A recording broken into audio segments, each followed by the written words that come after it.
Hello, I am Brandon, the humble host of Actual Play Broadcast. This will serve as an introduction to our broadcast for the time being. As we record and publish more, it shall change. We are still getting things set up, so apologies for any errors, skips, or silence that may occur. Everything will be smoothed out in due time. Please enjoy our broadcasts of various RPGs, and remember to tune in for more every week, as continuations or new adventures will be posted at such times. Thank you, and enjoy the show. And we're recording. Fuck y'all, we at it again. Screams and agony and pain. And depression. It's brought back from the dead. Oh man, is that what Oh, it's like to boy. have a good night's sleep? Oh boy, here I go dying again. Exactly. Welcome back to another episode of Actual Play Broadcast. We are playing Aldfair, our Pathfinder game ran by Zemian. Let's just go ahead and skip him asking for what happened last time. What did happen last time? I don't know if I remember. Consequences of actions, I think. We tried to fight a god. It went as well as you thought it did. I'm sorry, but I just have to say, I've just got that clip of that kid going, "What do you people learn? Your actions have consequences!" I'll never learn. Love that. And then we got a big old lore drop about, what was going on with the gods before the traitor mortal was used to sunder the fucking world into shards. Yeah. So that was nice. There's at least 2 characters having crises of faiths. If I remember correctly, that Sveta was just like, Head here sounds like... Crisis is over. Her friendship with Head here is just over. There's no crisis to be had anymore. She fucking Head here is done. At this point, she's only considering whether she should just pay homage to the first beast because he seems like not a dickhead now. Serpent is my best friend now. He's great. Actually, no. Other than the people. The lady who arranged us not like being lost to purgatory is actually probably the way to go. Even if no one worships her anymore. She might be dead, but that doesn't mean I can't pay homage. Iftar is pretty dead as fuck. Yeah. Yeah. But that doesn't mean I can't appreciate Iftar. Not even bifurcated, trifurcated. Yeah. Yeah. Well, not even trifurcated. Really, just kind of ripped apart for parts. Do you think the traitor mortal built the 3 goddesses of death from the remains? Yeah. Perfectly. So that person's probably a pretty good necromancer. Probably. Imagine that. Funny that. Can't imagine how that'd be relevant to anything. Yeah, I know, right? Yes, that's a reminder to the viewers in case y'all have forgotten. An archlich attacked. Yeah, it's been a while. The city they fled before episode 1. Yeah. Good times. Good times. Good times. So, yes, the prologue of our game. Yeah, that was also, none of the other players were there for this, but they shit stomped Tremok. It was not even close. Mm-hmm. Like, not even funny. Yeah, he tried. And Tremok was crazy powerful. Mm-hmm. I mean, he was the old man. You don't get the for nothing. When was the last time you saw an old elf? True. Yeah, That might have been valid the first question. time some of our characters have met an elf, unless some passed the Violet Maple. Yeah, Lily.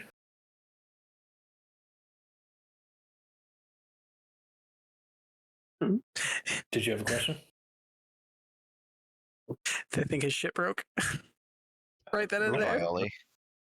Oh, no, my shit's not broken. I was actually kind of clearing my throat. Okay. All right. Well, in that case, this time on Aldfair,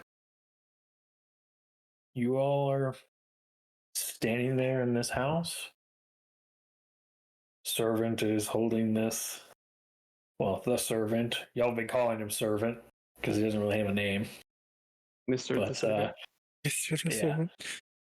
He's holding this magic piece of parchment that it seems he has been able to communicate thoughts through it so that you can read what he's trying to communicate. It's not perfect, but it works. But is it the servant talking or the parchment talking? Who could say? It's like someone trying to use Google Translate to communicate with everyone else. Pretty much. As far Which as you know. honestly reminds me of honestly what I had to do at work today. So, there's that. So,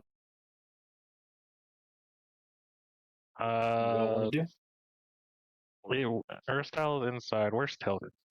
Inside. I think everyone's inside right now. Yeah, you're all Earthstyle's standing in front of servant. Yeah. Okay. Yeah. I don't remember if Tilk had actually walked away at one point, so that's all I was asking. Gotcha. No, there was some lore stuff was dropped, and we had a good stopping point there. There was mention of taking you to a city. Zydan. Yeah, Zydan. It had not been decided if that is where you wish to go or not. But he did say he could take you there if you wanted to go there. Along with other lore stuff. So I don't remember. The floor is yours. Zydan came up in conversation. Was that one of the places Gorath mentioned? Gorath swore an oath to Zydan. Yeah. Right. Zydan is also like I think it's like the first city or something. Or something close to that. The first city of the Nephilim. Yeah. Oh, the Nephilim. I'm still pulling up my notes. And as a reminder, the Nephilim were described as the first mortals. He didn't really go into much detail beyond that, but that is how he described them. Right. Okay. First mortals. Is Zydan here on this plane? It nods. Also, I know I've been alternating calling it a he and it. Just Don't worry about it. Just roll with it. I know y'all haven't asked you, hey, what's your pronouns, by the way? But in my mind, it would probably identify as he, but I'm trying not to necessarily project that. It is a statue. It's a living statue. So you can have he it pronouns. That's possible. It's sentient enough. More sentient. That could be debated. It's more sentient than some of the people I gotta get to that earlier. Yeah. It's Anyways, more sentient than the. I'm just pointing out. Hey-oh. I'm just pointing out. I'm aware that I'm doing it. It's not entirely intentional. Oh yeah. Yeah. I mean, do we want to head to Zydan? Is there anywhere else to go? He shrugs.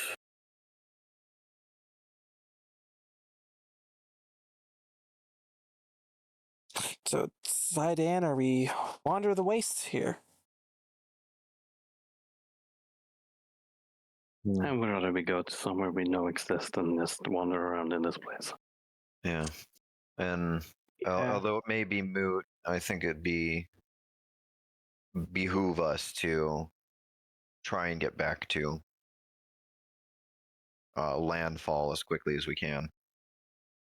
I can't imagine it would be very helpful for them to have lost so many soldiers and most of the leadership. Agreed.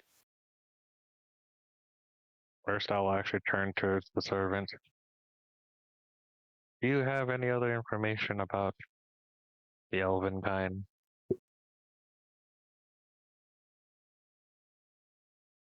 He cocks his head Points at ears. and holds a finger to his chin, as he seems to do. And then the parchment swirls with ink once more. The folk? Question mark? Yes. Yes, the folk. Little, but some. Definitely more than I have. I have little knowledge of the folk from my time before ending up here, so any knowledge is good knowledge at this point.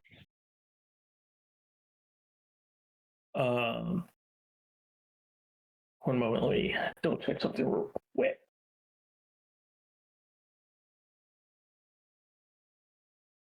Where the fuck did I put it? I'm so good at this. Making the DM look for his note. Mm-hmm. Did I not put it here?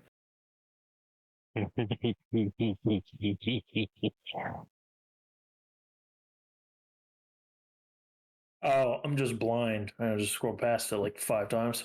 All right. There's that. They are from the outer wild, but you see wild is spelt with a Y instead of an I. Earthdown takes out his notepad. Okay. Interesting. They were ...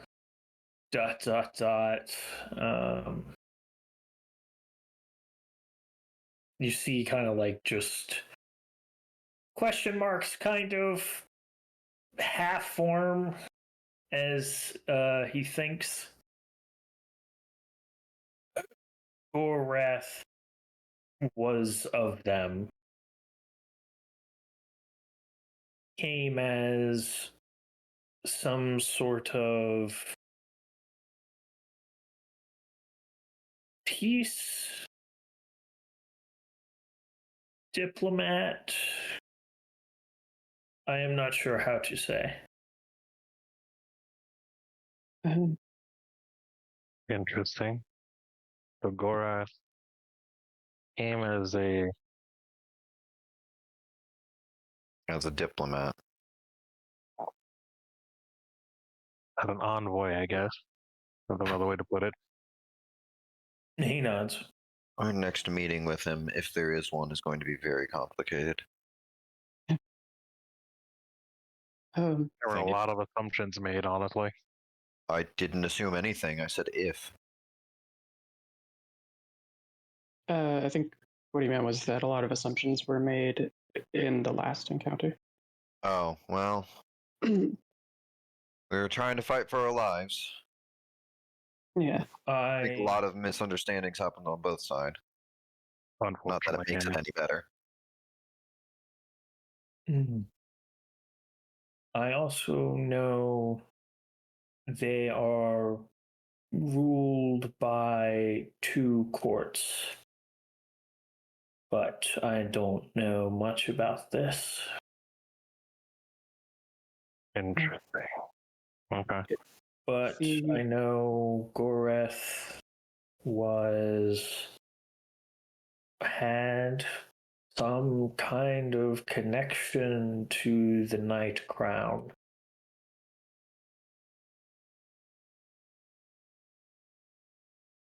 Which, as a reminder, you all would know, Night Crown is the term for winter. Yeah. Because that's when the night is longest. Yep. Crowned, if you will. However, when you see it here, normally in common, you write Night Crown as one word. Mm-hmm. When this appears on the parchment, it is like the proper noun, separate words, the Night Crown. As in, like, the crown of night. Yeah. Interesting. Luckily in my notes, that's how I spelled it anyway. So convenient. Huzzah. Oh, They also do not like cold iron. I don't know anything about it, but I am aware that it is a thing that exists, and they do not care for it. A surprisingly large amount of supernatural things don't like cold iron. not necessarily naturally made for a lot of things. No, but like I've just out of character, I've noticed that about a lot of creatures don't like cold iron. Fae, demons, I think devils also have that. Sounds pretty cool if you ask me. Well, it comes from, a time in folklore where there was a dramatic shift where iron was not available and these supernatural things still existed, and then iron suddenly was a thing and kind of changed, well, generally how people perceive the world to some degree. Yeah, no, it makes sense. It was a thing that just hit me now, so I found kind of funny. Could almost say it was a significant turning point where magic began to die. Could you say it was turning? Oh no. Say it was rather banal. No. Moving forward. History lesson over.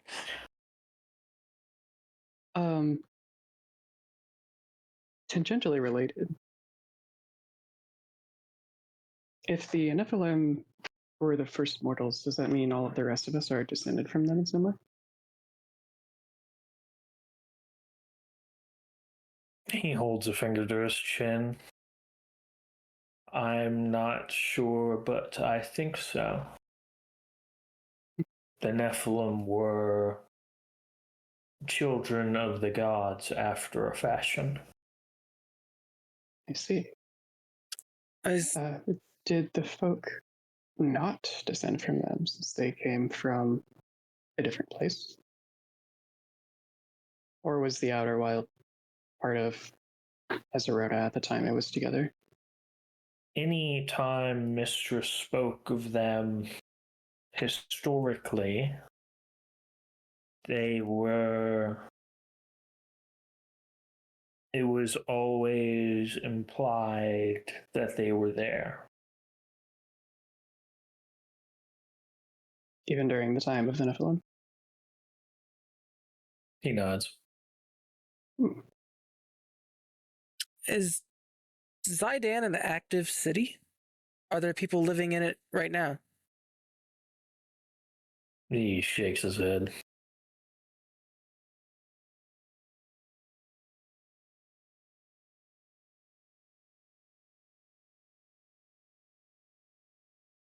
Very empty now. Empty long time.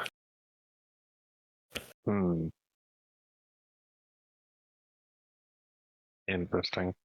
I suppose it's been like that since that year's war. He nods.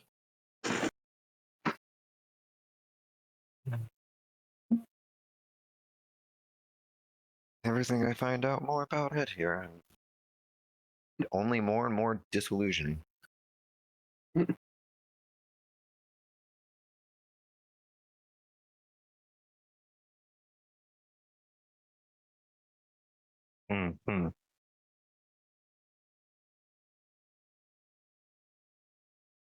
Well,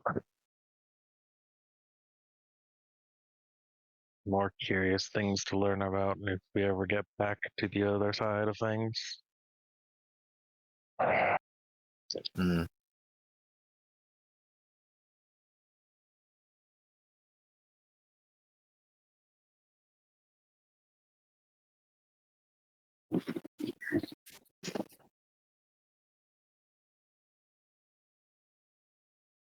Erstyle just kind of looks at his notes and flips through a couple of pages. Lost a thought. So what should we do now? Should we head out? We're just kind of standing around here. Zydan is the only lead we have. I don't know if it's going to get us back.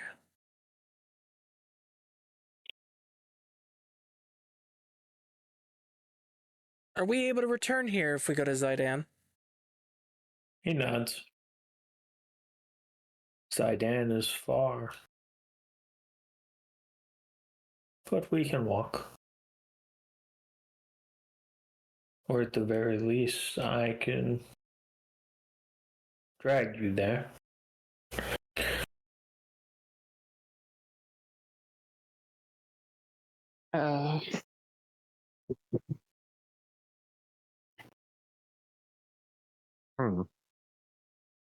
When you say drag us there, Zach, what exactly do you mean? Boat. I pull.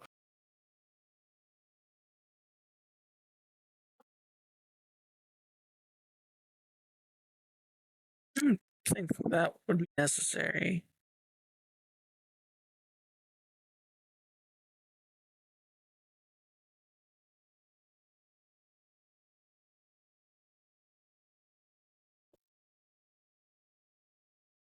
I think we should go to Zidane. Yes, I'm in agreement. At the very least, it's the most logical step we have right now. There might at least be more information there.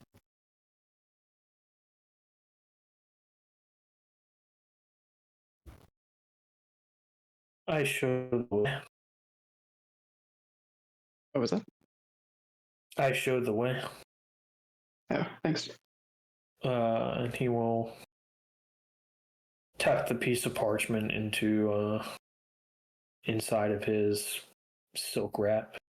And he will head out of the house. And once you all are following, he will start walking in what would appear a random direction. Generally away from where the beach was. But walking out into a flat, featureless, gray twilight expanse. Are there any dangers we should worry about? Are there any what? Any dangers we should worry about? I'll ask while we're going. He just gestures with a hand to the general surroundings.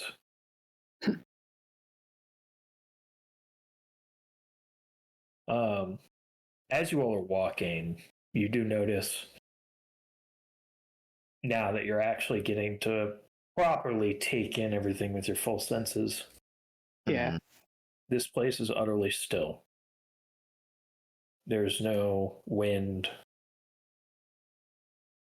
And it takes you a moment, but actually thinking about it, there doesn't even feel like there's air.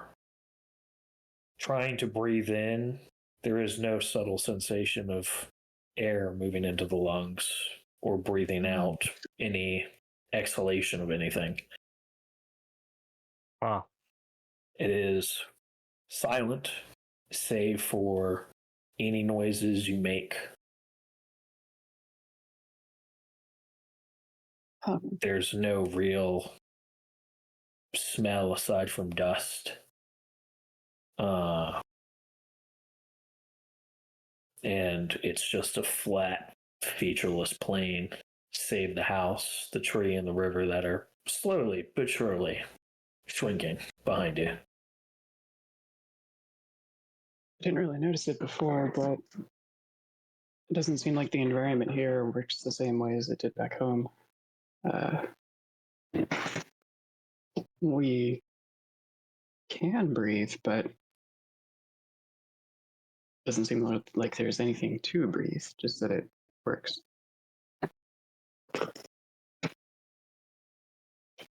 And perhaps it's a blessing that maybe we won't suffocate if we find ourselves having to travel through water. That would be convenient.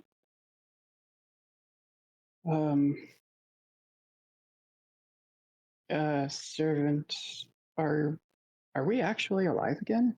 Or are we still dead, but with our identities again?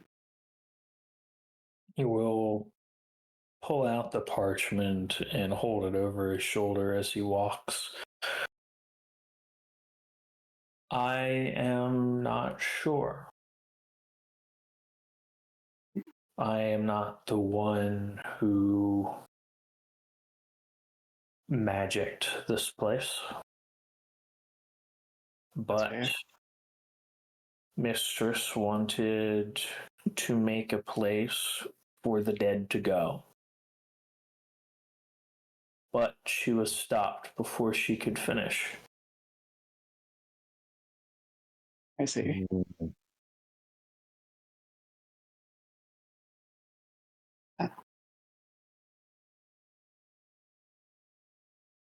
Well, regardless, I suppose if we lack bodily needs, at least for the time being, it will make the journey easier. It is not terribly far. Oh. And then you all will walk for hours upon hours upon hours, and it goes long enough that you think perhaps even a day has passed. But yet you do not grow hungry. You maybe grow a little weary, but not truly tired. Nor Just thirsty. tired. Just kind of tired from moving, not because it's like been an amount of time awake. Yeah. And time is impossible to tell. There is no day or night. It is just this eternal twilight across this infinite, barren desolation. Perhaps it's a few days, maybe even a week. You're not sure. But eventually you see towering ruins, the old bones of what might have been a city once upon a time in the distance. Looks like we're coming up upon it now.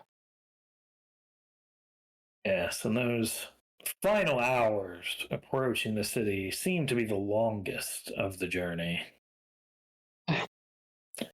But eventually you do arrive at the ruined gate of the city. It wasn't a proper functioning gate. It was more akin to an archway, as the city had no walls, and there was no reason to keep anybody out. But the city is a series of both tall and short buildings that are now gray, cracked and crumbling, with shattered windows and skeletal remains scattered about, and deep gray to black markings staining the dust on the ground, as well as parts of buildings here and there.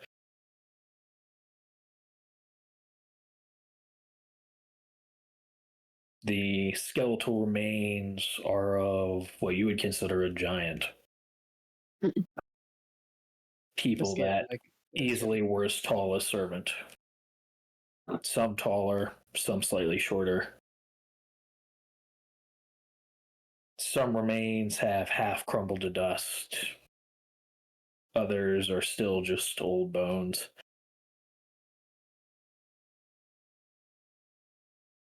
There is a main road that cuts through the city, and following that road there is not quite a monolith, but it is quite tall. To you it would be a monolith, I should say, as it's easily like 24 feet tall.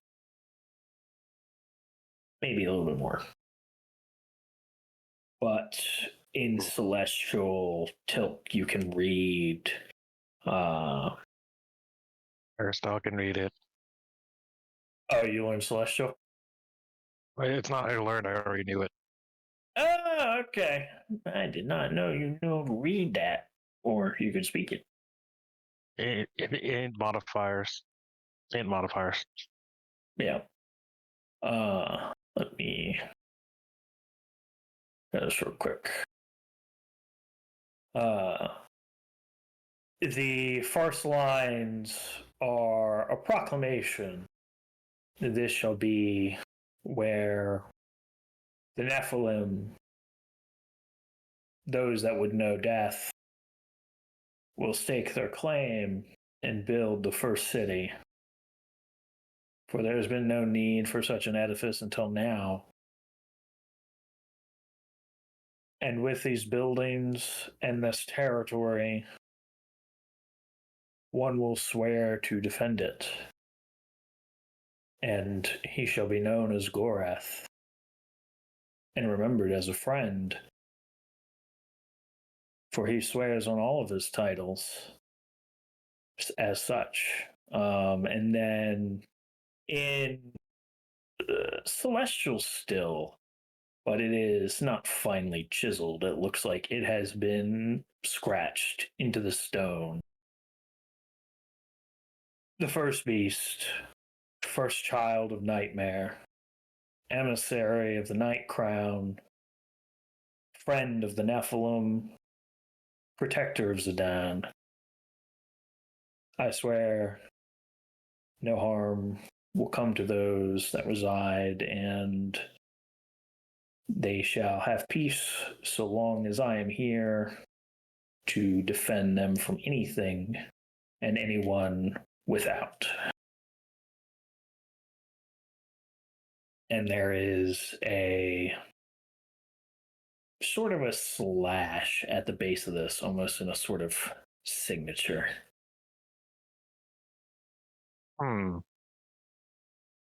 Makes sense.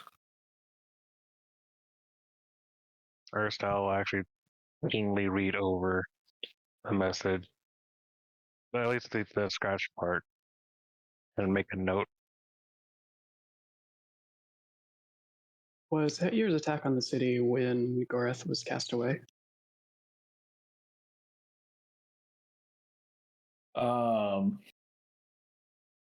Servant shrugged, and the parchment was for, I don't know.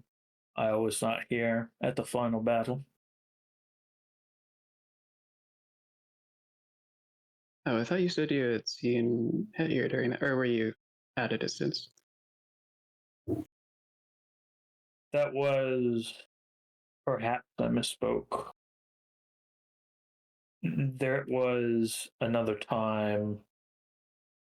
There was a sort of, how do you say, intimidation at Mistress's estate. Oh. And then the battle was a time after. I do not recall how much. Oh, sorry. Is her estate here in Zidane? Somewhere else? Mistress's estate is where we were. Yeah. Oh, okay. I might have missed that before. I thought that was just for us. I know this was the stronghold of the Nephilim, and unreadable name came to help them hold their ground. There were, from some of the letters Mistress received, other gods that came too. But some of the Nephilim also went to Hetier's side.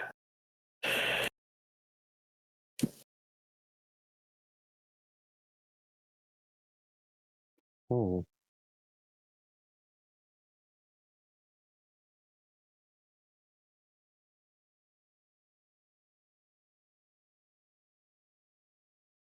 We're the only Nephilim who survived that war, the ones who went at your side. I don't know. Oh, okay. I'm not Sorry. sure. I wasn't there.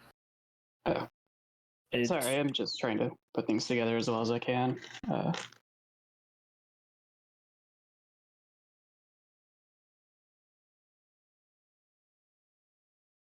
If your kinds have some connection to the Nephilim, maybe some survived. I'm not sure. Toke will take a quick glance at himself. I believe some may have.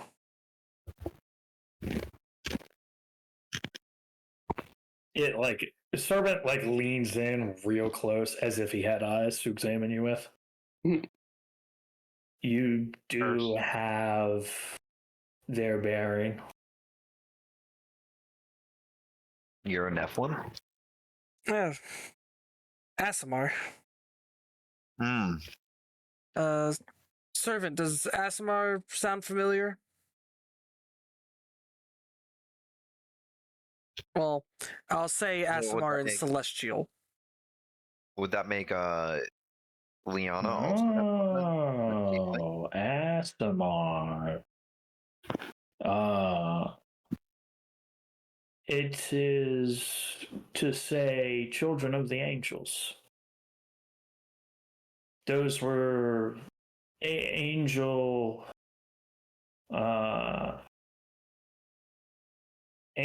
was our word for the traitor mortals who switched to Hetier's side. Ooh. Ah. I see. Makes a note. Cool. Can you ask him about demons? Who's got the evil bloodline? Yeah. I mean, if demons are considered evil by our cultural standards, maybe it's because they didn't side with Hedir. In which case, there's a lot of theological context in this.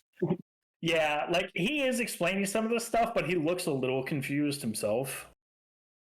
From what I understand, and I could be wrong about this, but demons and devils actually came about in Ozarel after the Sundering of Hezarona.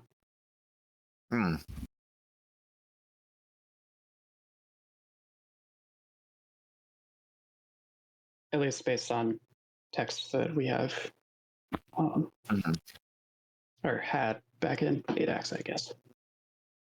I don't know much about the Shattering.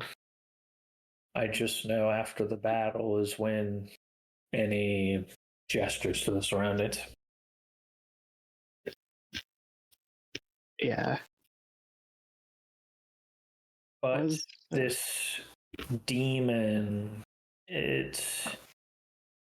what does it, in my knowledge, this is evil spirit. There have always been evil spirits. But you talk like they are more specific than that. They are. There are a few different kinds. In Ozarel, demons and devils both reside. In particular, I am descended from a devil named Cassilian. Oh. Uh-oh. Wait, no. No, Cassilian was around during the, or before the Shatterings. The devil's always there still. In Mistress's time, devil was the word. It means he ponders for a moment, cast out, thrown, cast aside. That implies One without. So there was a time when they were welcomed as others are, and then were no longer at some point. Yes, I don't know much things about this, but I know probably at least the most well-known devil of Mistress's time was Hetyr's son. There were others before, but I could not name them. Goreth mentioned that Castilian is only a temporary name. Given how long he's been around and the power that names can hold, it seems that he changes which one he goes by as the eras stretch on. I don't know what his name was before. I know that he existed in that time and has told me some things about it, but I can say that he specializes in magic to do with shadow and resides on that plane now. Servant shrugs. I have not heard this name Cassilian before. Like I said, the name is relatively new. I know Goreth recognized the resemblance, though, when we met. Resemblance to the name? To the devil that I have. Oh. He leans in very close. Shrugs, leans back. Oh. I mean, can't expect everyone to have met him, I suppose. Servant, I have... Oh, go ahead. Oh, no, it's fine. Servant, I have a strange question. Do you know our names? He shakes his head. If I have a random thought, I had a strange dream some time ago. A being larger than myself, but it recognized my name. But it didn't seem to recognize it as my name. It recognized it as a name. Tilk. Sloven. Does that mean anything to you? Holds a finger to his chin as he ponders.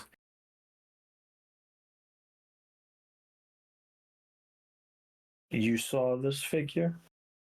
In a dream. It was chained and bound, and I thought it was being tricked or tortured more. I told it it's my name, and they proceeded to ask how did I know that name, and thrash about trying to get at me before the dream ended. I don't know, but could, well, almost probably one who stood against Hetya. If they were imprisoned, they were probably a god, and probably one that was not so easily destroyed.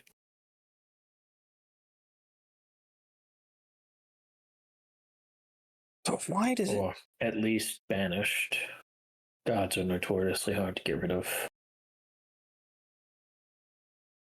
Just reacted very negatively to my name? It's not a thing that I'm used to. He shrugs. There are a lot of questions, not a lot of answers around.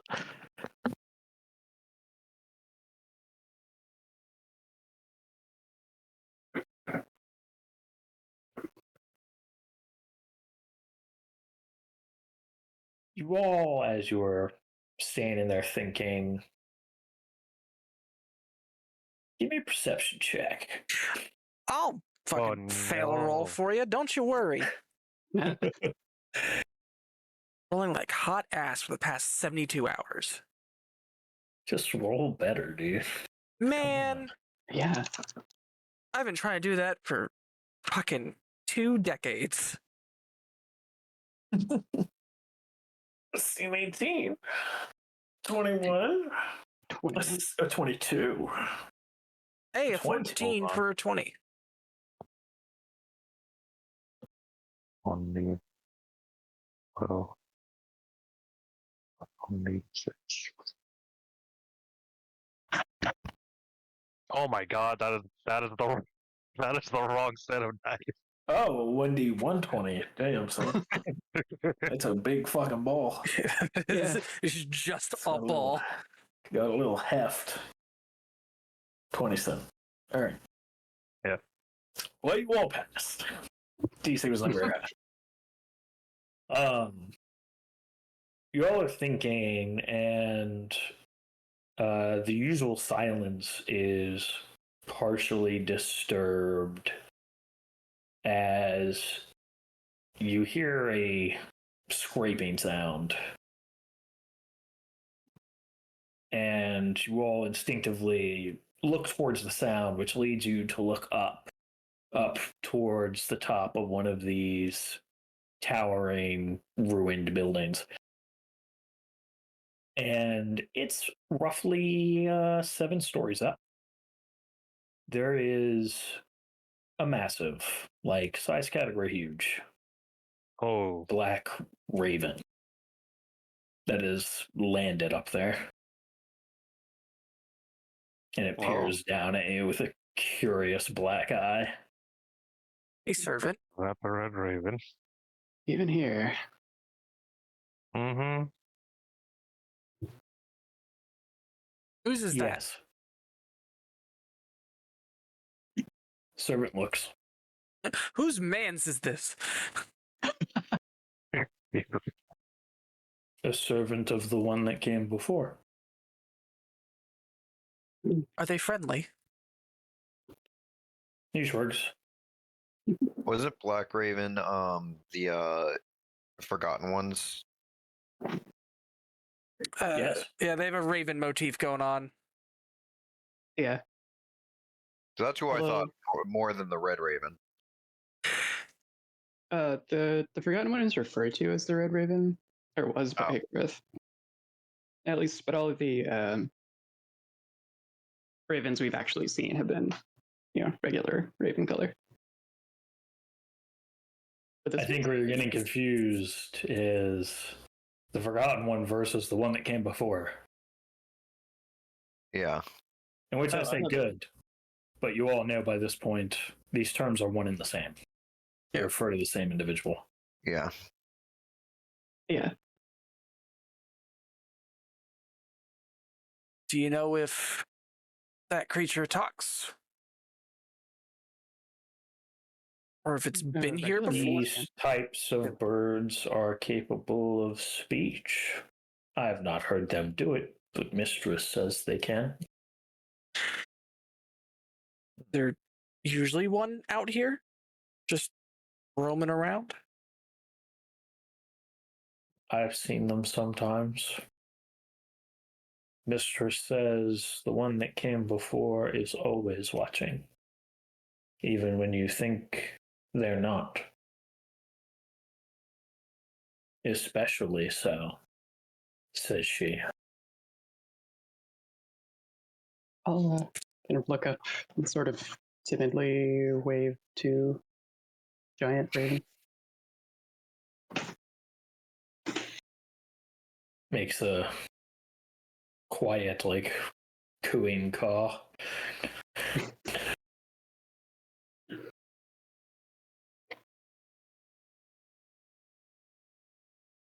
Do you need something?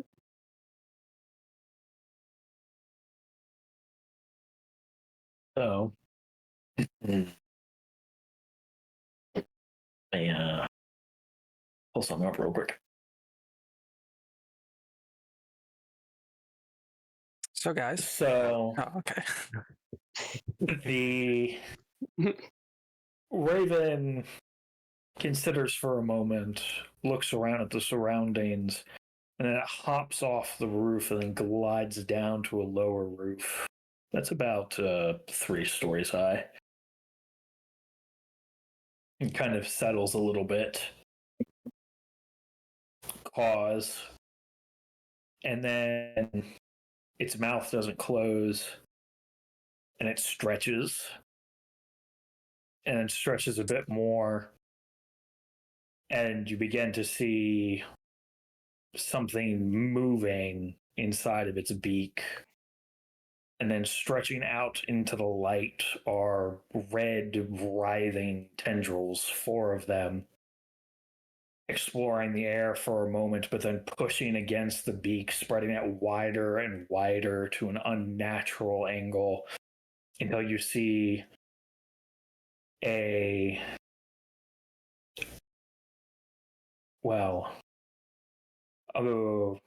another raven head emerging, but vibrantly crimson.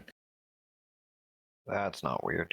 Slightly smaller than the one it is emerging from, but not fully coming free of the beak, just coming far enough for the head to be free in the open air. And when its beak opens, you do not hear a sound, but you begin to feel disoriented, like a strange sense of vertigo is overcoming you. And it takes a conscious effort to kind of stay on your feet. And the air begins to taste not of things that you would recognize, but sepia, but in negative contrast. And the scent of rain is nearly blinding you as you blink rapidly and strain your lids to open as wide as possible to see your surroundings being blurred by static.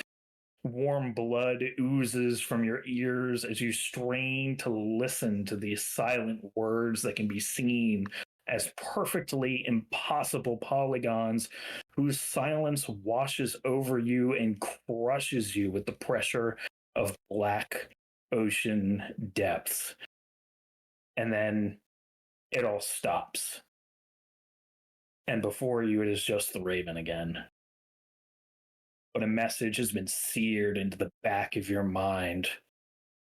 Well, this was ahead of schedule.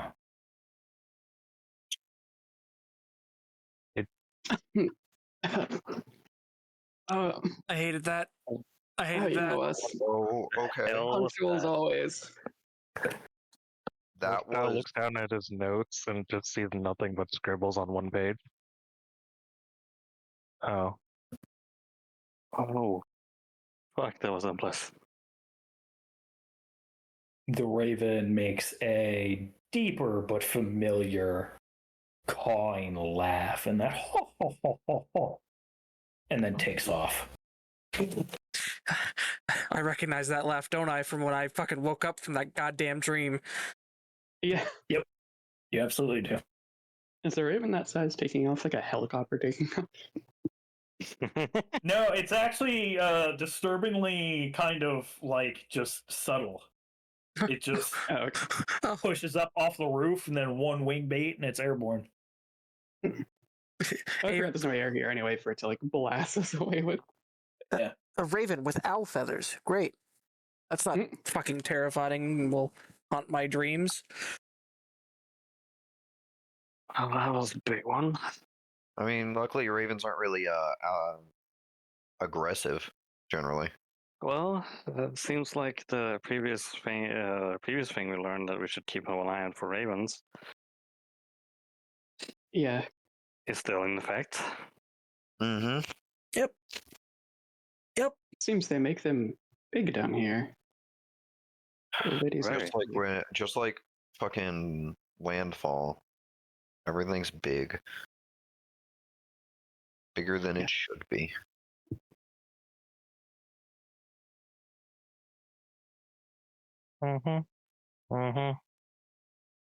Except the ravens, but we probably brought some of those along with us. Especially if anyone was feeding them and like their crow's nest. Mm-hmm. Look, I didn't have a lot else to do. Yeah. You were on a ship by yourself. All right. So that was freaky. This place is freaky. Everyone is just, having a grand old time here. Right?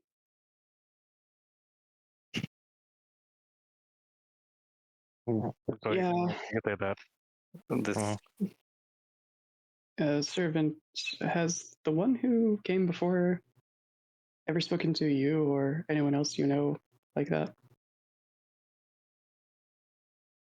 Mistress said that he sometimes speaks, but prefers to watch.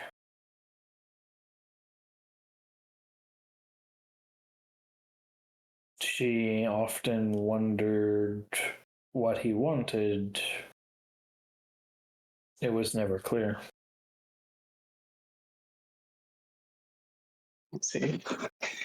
He said this was ahead of schedule. Sounds like we were expected to be here, but not yet. Which makes sense, given the circumstances of how we arrived. Weirdly intended to die in another way? I'm not going to think about that. I'm going to try not to think about that. I don't want to think about that. I think that'd be the wise decision.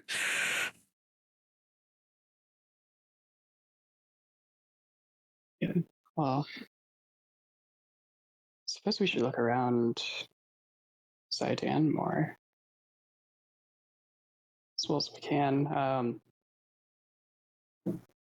I don't really know what we can find. I don't know what else there is. I mean, perhaps if people lived here, we could find records. Maybe. I know there are some holes in this place. Holes? Yes. I believe it was part of. I cannot remember what it was called. He holds a finger to his chin again in thought. And then shrugs. It was some means of going to places. See, if those holes are conjunctions, then they might be a way to get back home to the material plane. Can you show us some of these? I think so. He will lead you to a relatively large building, not tall, but very long and wide.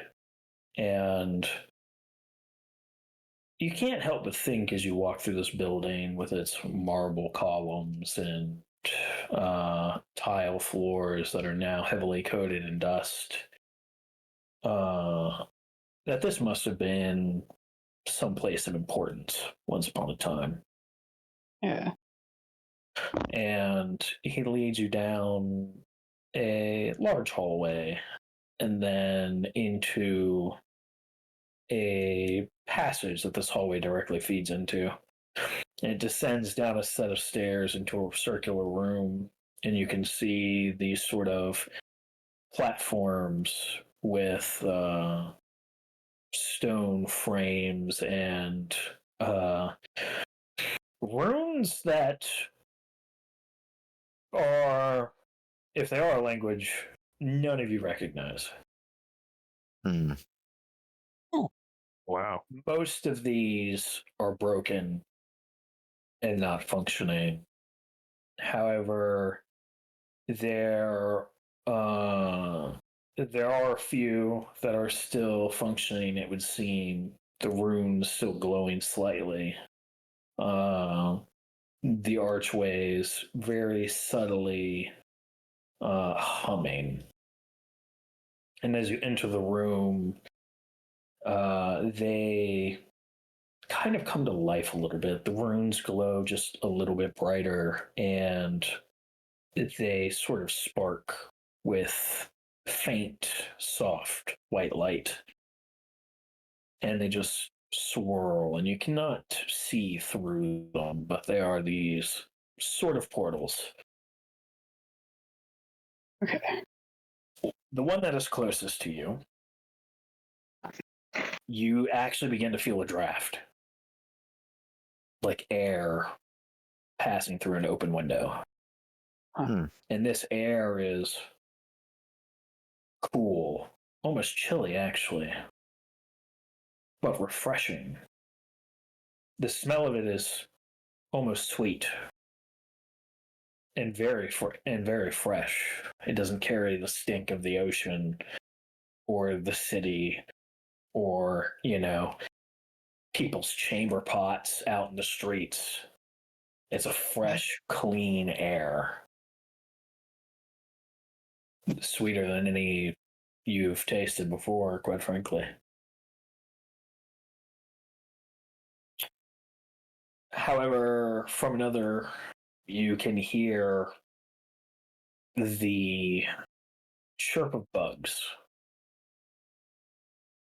slight rustle of leaves.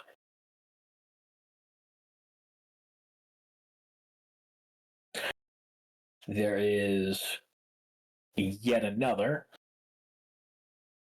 and at first nothing comes from it. But then you hear god awful, blood curdling screams reverberating out from it. The sound is not blaring, it's muffled, but you know the sound of screams at this point. These are screams of desperation and agony. Huh. And there is yet another that is very cold. Getting close to it is like just feeling the temperature significantly drop. And you almost feel it sucking any sort of emotion away from you as you get near it.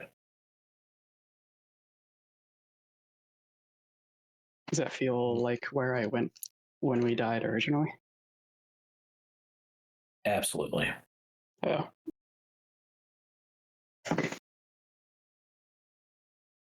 Home sweet ancestral home. If that's what you want to call it. Not the most homely of vibes. Not really, yeah. And then there is one final one. Where you hear this sort of wicked singing and laughter.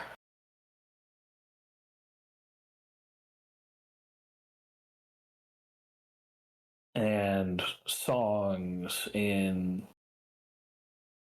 something you'd want to say is Elvish, but a lot of the words don't make sense.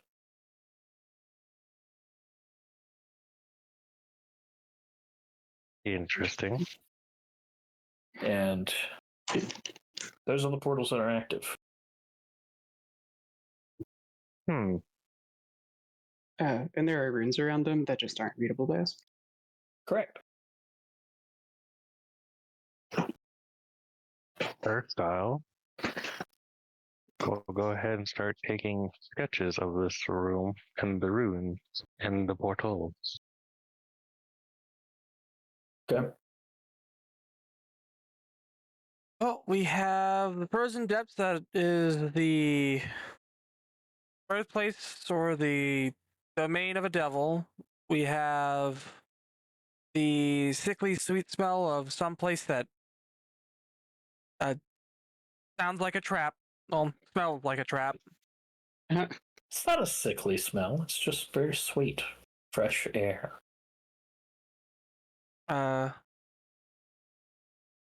We have the place. We have the portal with all the screaming. Yes, the plane of screaming, my favorite. I have an idea of what it is.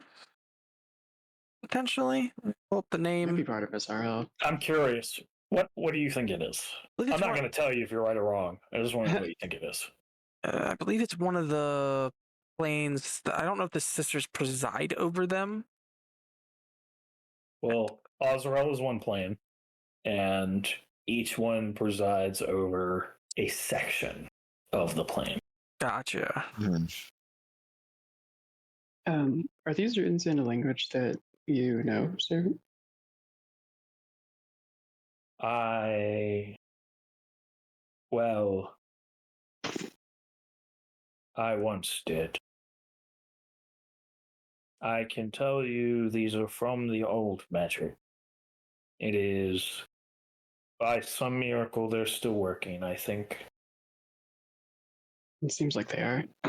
And we're at least able to catch some sensory information through them that slips through.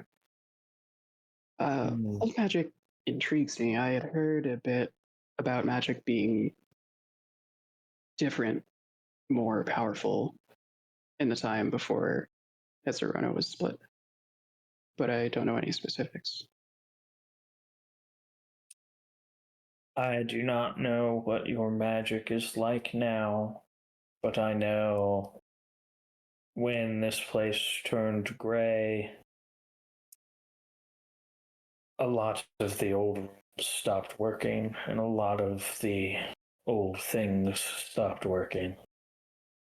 And for a time, I thought I too would stop working, but I remain.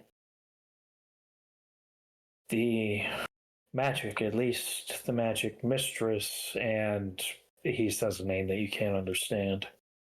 Yeah. Worked was free flowing. It was like shaping water.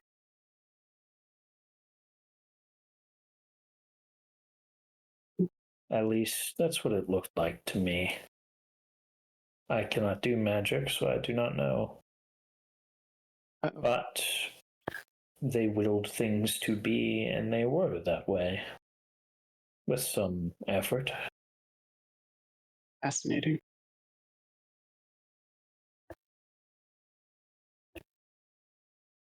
And I'm glad you didn't stop working. I'm really happy to have met you. And of course, just still exist, obviously. I like to imagine Mistress is pleased knowing I could fulfill my last duty. Oh, there was a bit when... No. What's that? What will you do now? He shrugs.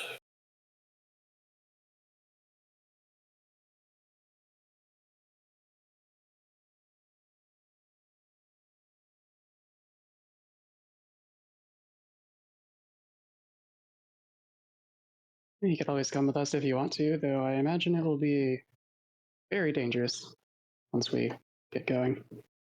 No, my duty is to Mistress and her domain. Oh.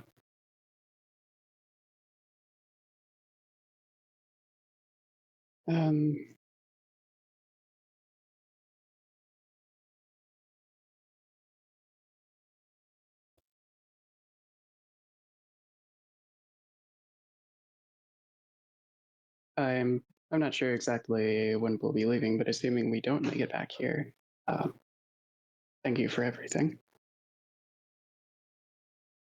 He just nods. All right, let's see. So one of these is.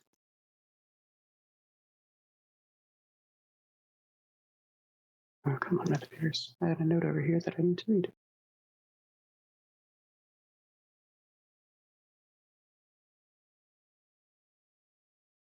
So we have guesses for Diaxis, Ozrel, and then so far no other guesses. No, I'm with Azrael as well. Extra super fresh air one is, I would guess, Norgadon? Or am I getting a name mixed up? The Plane of Beasts. The Plane of Beasts is Nominar. Nominar, okay. Norgadon is from, I think it's from WoW, actually. Yeah. Nominar, my bad.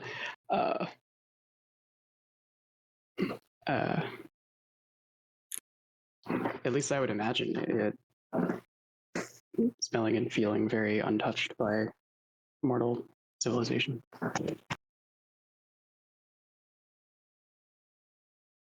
Maybe. I mean, I unfortunately lack knowledge of the planes in order to make accurate assumptions, but none of these seem like they'll get us home. Yeah, not directly at least. But they might get us closer. There are more conjunctions like the one we used to enter Goreth's realm, as rare as they are. In Goreth's realm, maybe we just hear another one as well. Could one? Oh, wait, that's sneezing. Blessed be.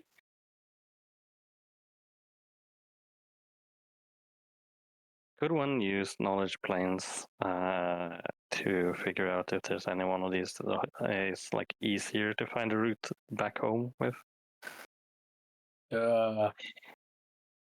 Like potentially to a degree, yes. By how the cosmology works, yes. There could be, yeah. Cool. It would. It depends on either. I'll say this: the ease of which to get back home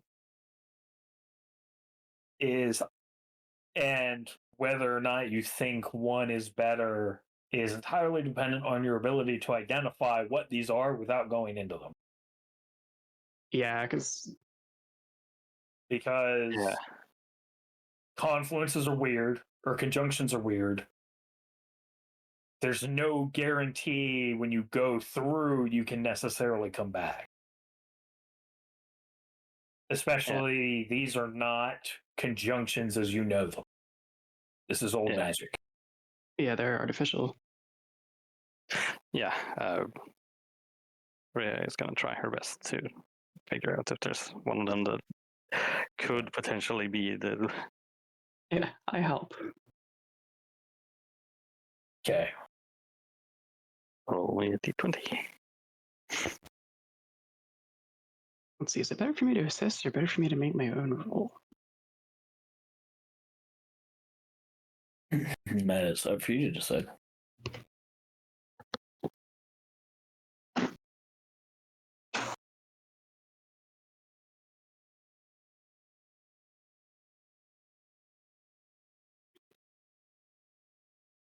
Let's see.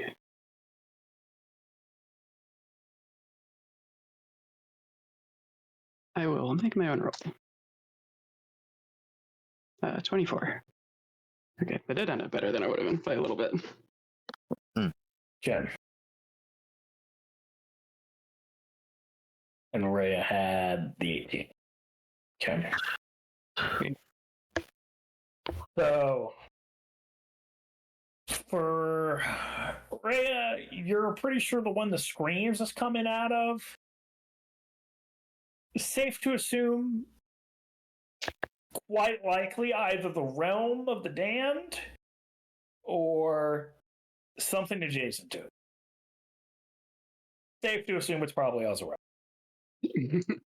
Which level you don't want to think about, but safe to assume that's probably a bad place. You don't want to go there.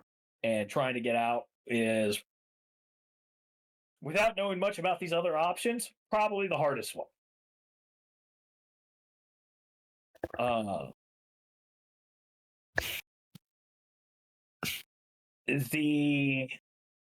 The one that Liana has implied is potentially Sky Access.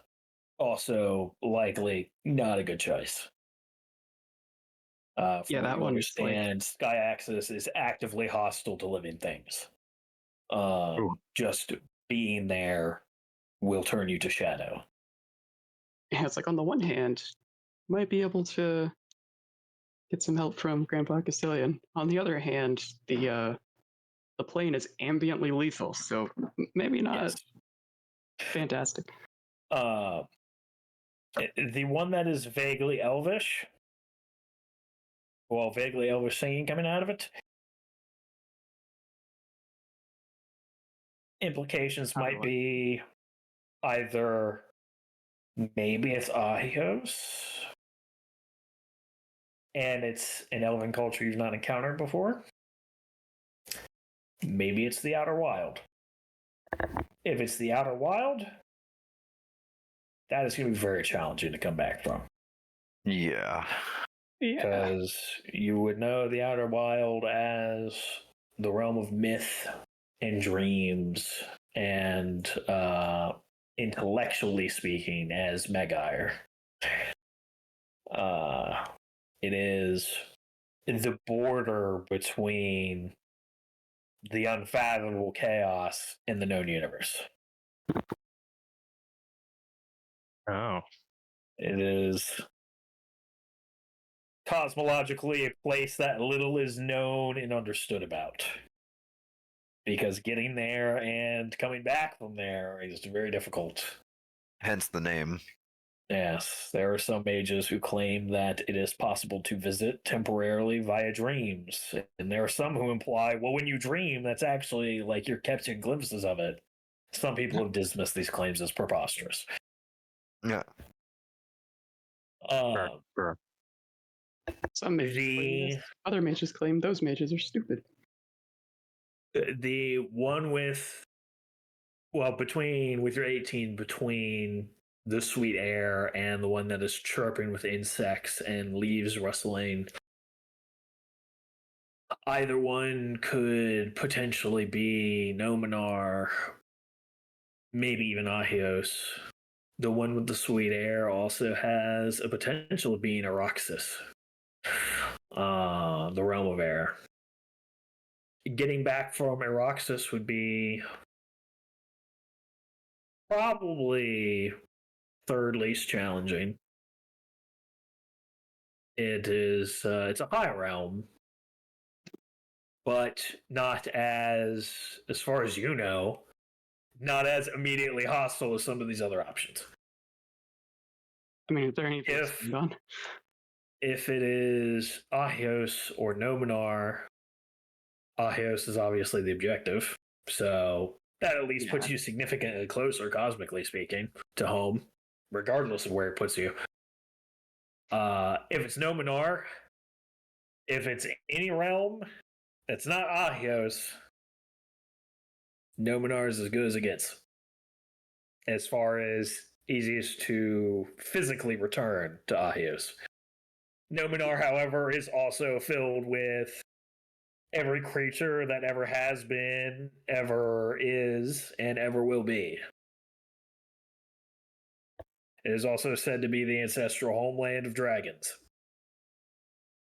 We know that. It is an incredibly hostile landscape from a predator-prey perspective. But it is mid-realm, meaning cosmologically it is one of the closest realms to Ahios. Meaning there are far more likely to be conjunctions, even temporary ones, connecting the realms naturally. Well, which one do we go? Leona with your 24.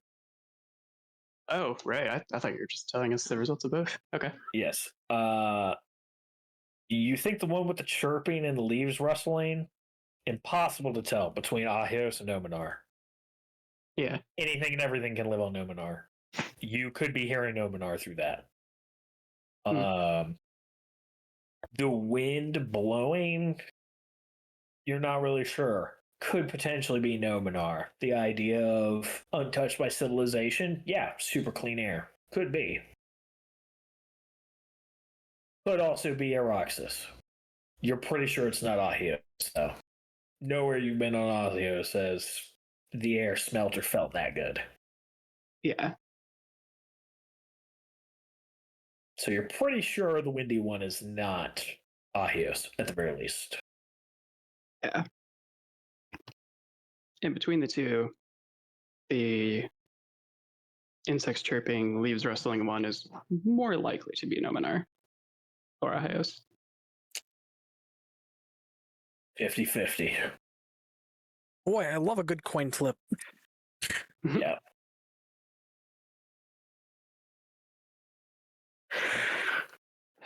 So, well, I think we helped narrow down our choices a little, at least. Yeah. Just waiting for one of y'all to be like, fuck it, we ball and jump through the Azrael portal. God, no. Yeah. No, Do that is a bit too rich for my blood. I'm gonna go visit Grandpa. jump down from Olympus. Yeah. Jump into the realm of air and just fall. That's my fear. It's just air. That's kind of my fear too. Like if that's would not be Nominar or Ahios, like It's just So, it's just I mean, you could roll a check to see what you know about the realm of air. just Omni Man I'm just pointing at his head. What do you think was going to happen? I'm just glad we don't have a portal to the plane of infinite fists and punching. So I mean, those are all pretty close. I'm sure some parts of it are like that. You haven't been to the realm of flesh yet, I see. Yep. Let's please oh, not hell yeah, go to the 32. womb.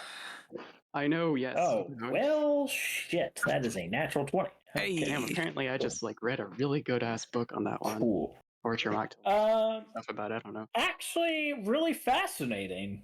Tremak had personal writings about his adventures to Aroxus. Oh, cool. Because he was a badass. Is this Tremak, he had writings that he wrote himself from his adventures to Aroxus. Oh, Aroxus was what place again? The realm of air.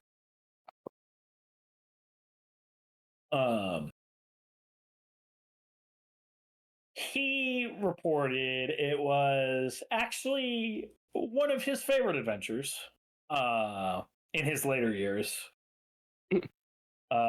Especially not being as hot-blooded as he was when he was younger. Yeah. He found the trip overall fairly relaxing, although very amusing, and with plenty of moments of adrenaline. There were mentions of, keeping Featherfall prepared and frequent use of fly. However, it was actually really fascinating reading about his time in Aroxus because it gave a lot of perspective in how the greater cosmos, to a degree, relates to Ahios. Just because a plane is predominantly made up of an element does not mean it only consists of that element. In fact, in the same sense that these planes feed into Ahios, these are not it's not an issue of a river feeding into a lake that then feeds into an ocean. It's more a series of tide pools that are interconnected. So, in the sense that air aspected mana flows into Ahios, you also have other realms flowing as well as Ahios flowing into Araxis, and the same occurs for other planes to different degrees. And because of this, there is land, there is water, there are peoples and cultures that exist entirely within Araxis. They're a little different. Getting around, according to Tremak, has its challenges if you're not as talented as he was. But Yes. it is, as he describes, not a landscape, but a skyscape of, as he described, skylands, islands drifting in the sky of stone and grass and trees. And the people there tend to be miners and nomads. Some do set up permanent civilization in some places, but they traveled around gathering resources. And he overall found them generally fairly pleasant. And his dating on that, from what you would recall, was about 3.5 centuries ago. I guess it's been a little bit. Yes. So when we said his dating, for a moment, I thought you meant like he dated people there. I'm like, damn, Tremak got around. I mean, he might have, I guess. There were some implications in his journal. I'm not being totally like, it was a journal of his entire escapades there. Yeah. There was mention of some individuals, but it's not clear if anything happened. But yeah, also as some would say, for elven lifespan, that is Silver Fox era. So, look, elemental sorcerers have to come from somewhere. God, you can make assumption to whatever degree you would like. I see. All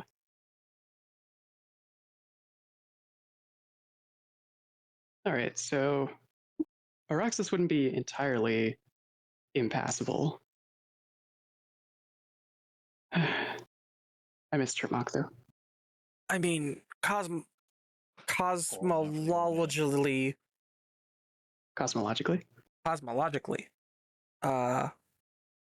how close is it to where we need to go? Further than Nominar. Oh, it would be. Araxis is a high realm, where Nominar is a mid realm, so it's cosmologically closer to Ahios. So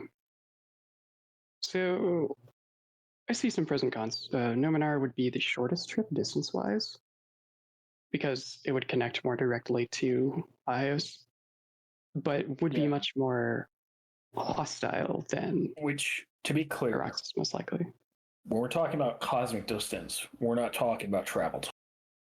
Oh yeah, I know. I'm just helping make this clear for everybody else. Like, in case some people like tune out when you do your realm knowledge shit. Just to make this expressly clear. Cosmic distance can be a degree of indication of how likely you are to encounter naturally occurring conjunctions. In the same sense, there was a conjunction that allowed you to visit Goreth. Yeah. So the closer realms are, the more likely those connections are to happen. They're still technically rare, but like hypothetically speaking, you could go to Nominar and go months without finding. Yeah. Or you could go to Nominar and immediately stumble into. Yeah, we could just like go through the portal and fall into a conjunction to Ahios. Like, it's not impossible.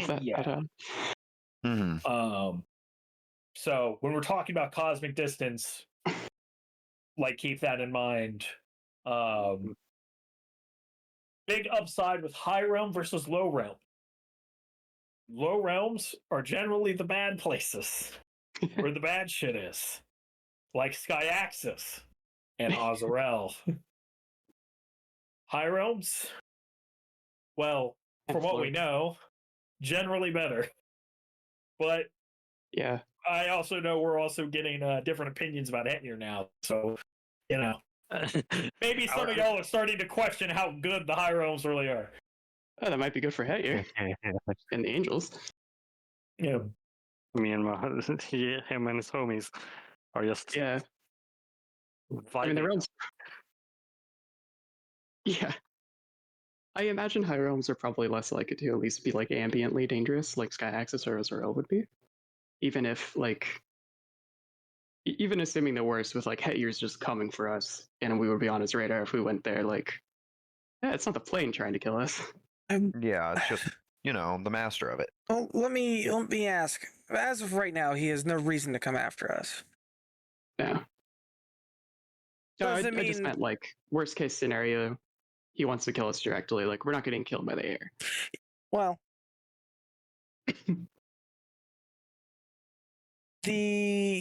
our options More like that. realistically sound like they play out like this.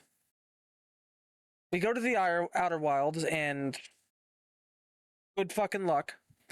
Yeah. We go to the lower realms. Outer Wilds really is just a major unknown. From what it is understood, from what knowledge you will have, it's very difficult to come back and very difficult to go there. There's a not small chance that assuming we survive in the Outer Wilds, we just go nuts. Oh, Yeah. Lovely. This is hollowing. This is hollowing. God. We could go to. I mean, from an out of game perspective, my closest, like, if you want something to compare Magaire to, would be the Dreaming from Changeling the Dreaming, but Pass. Yeah, it's also not the same. So it's, just, yeah. It also borders the realm that the Red Raven lives in. Yeah, the Red Raven talks like what we just heard / experienced earlier. So What we if that felt. says anything about how stuff just works. Yeah. However, yeah, that's where the folk come from, right? And Gorath is part of the folk. Mm-hmm. And that's where a number of individuals that we were with were likely taken to.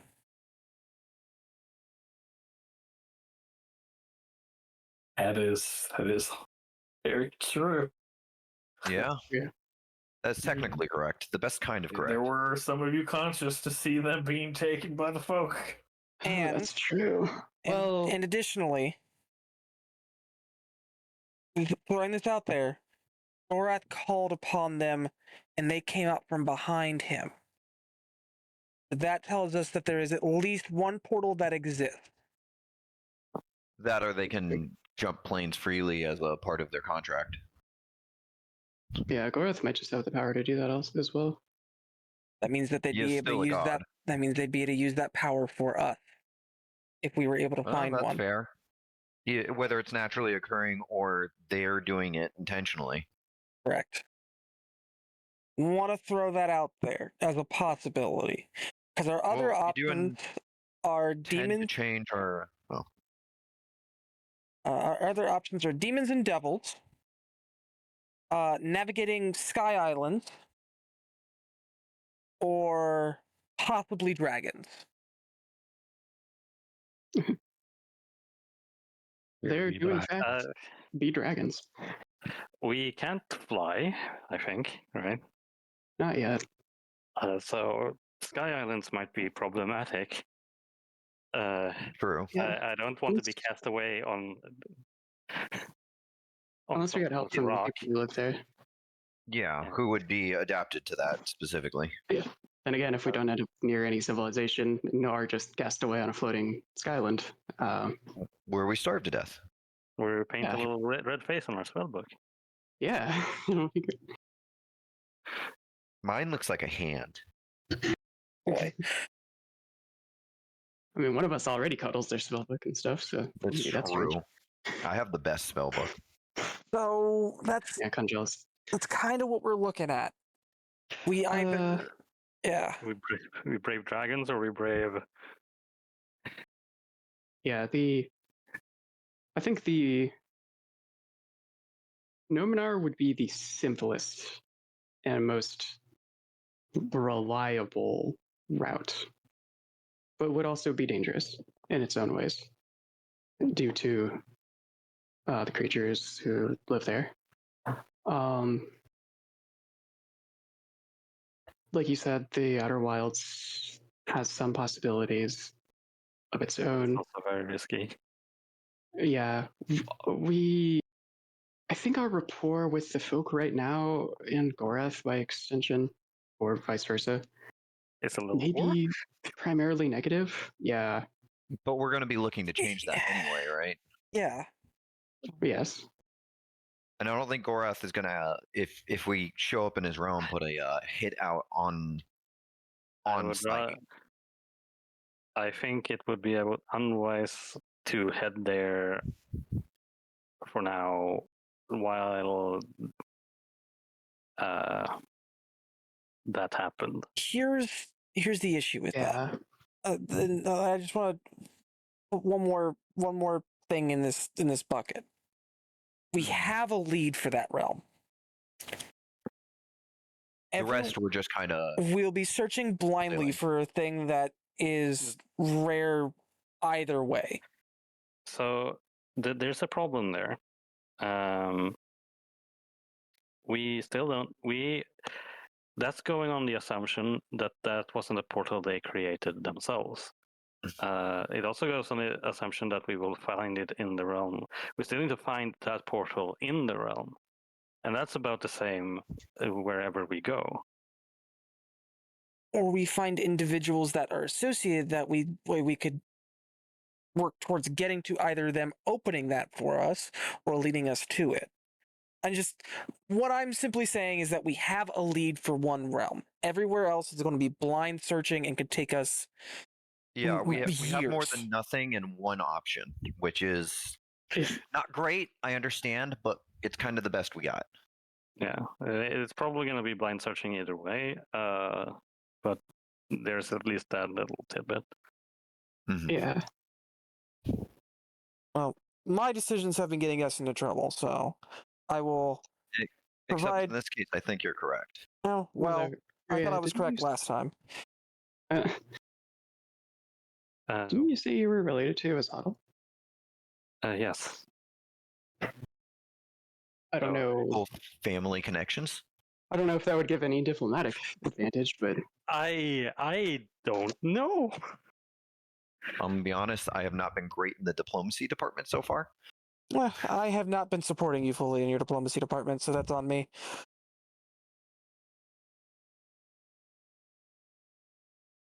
Speaking of planes and stuff, has my shadow been as usual the whole time we've been here, by the way?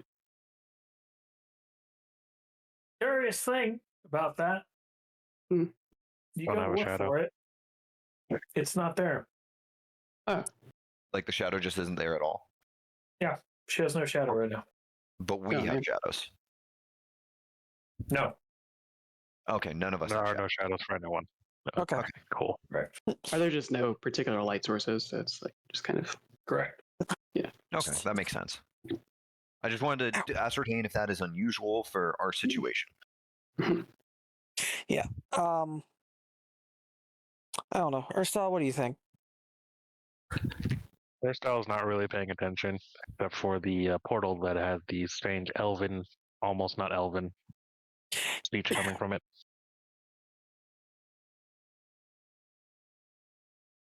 Elven-esque. Mm-hmm. Ria will say, I know at least I don't want to go and prod the elves. I unfortunately have to disagree and think that that is our best option right now. Yeah, I mean, We have a bad. We have a. If I understand things correctly, they take oaths very seriously. Yeah. And won't that be problematic? Won't that be problematic with? We died. Oh, sorry. Are you sure that's gonna be the case? I mean, Are you sure we're dead? I look at Servant. Hey, did we die? He nods.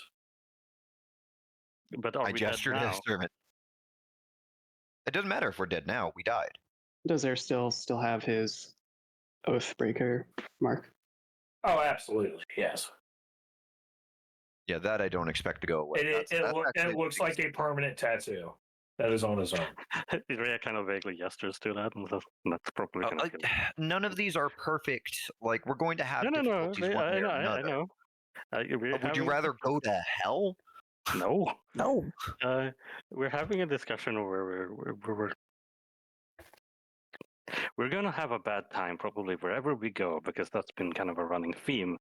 Yeah, I'm just saying that going to Nominar is our best option to make something good out of the bad time that we're going to have.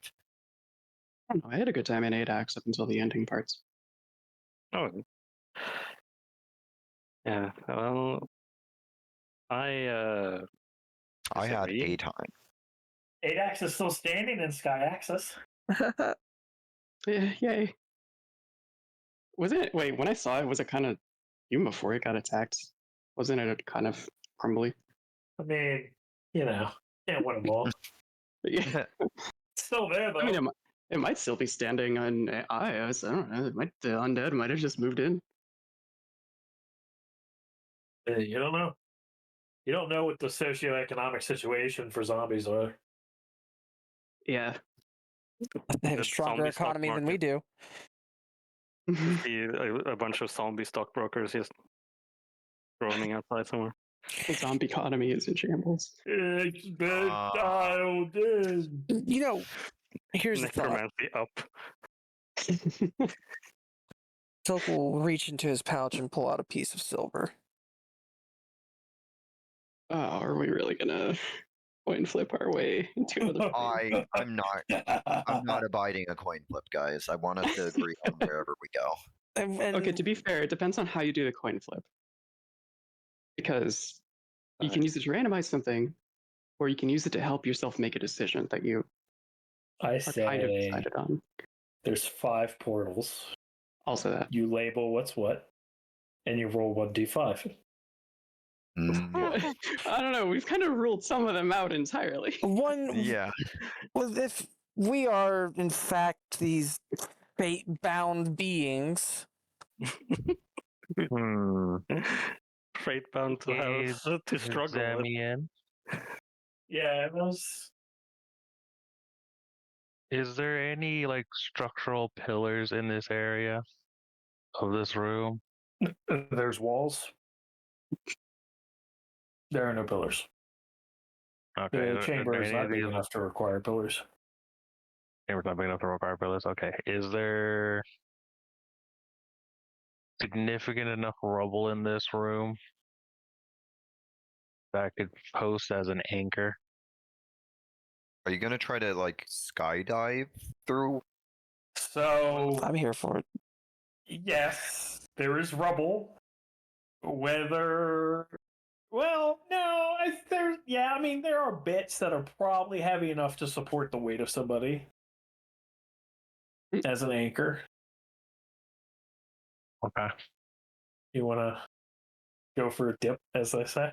We could all take one. It's another option. I mean, I at the very least have some rope on hand. That'd be some high octane party splitting. Because there is also no full guarantee that it's not possible for us to just walk backwards to the gates. It's not a full guarantee. That would be. It's not a full guarantee. It's also not a guarantee that the gates. That's not that's something we can't do either. So it's yeah. I'm worried that if you choose a gate and it's not great, it leads us to the plane of air, you can't come back. Rope or no. No, and then our decision gets made. Well, we could see what happens to an object that is partially moved through the portal first. Yeah, I suppose we can do that. We can. So, yeah, the issue we have right now.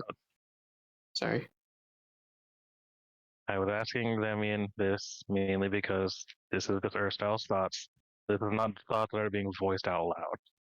Oh, okay. This is Erstyle just kind of going, looking around, looking at portals. Okay, Zemian, is there stuff that a person could use as an anchoring or ways to anchor? Yes. Now you're thinking with portals. Okay. Just spits you right back out of one of the other portals. You know, One of that'd them be goes hilarious. just over there. It was all ruse. Okay. Do any of the rubble look like it's easy enough to move to kind of stack and create a much more bigger, heavier weight or counterbalance?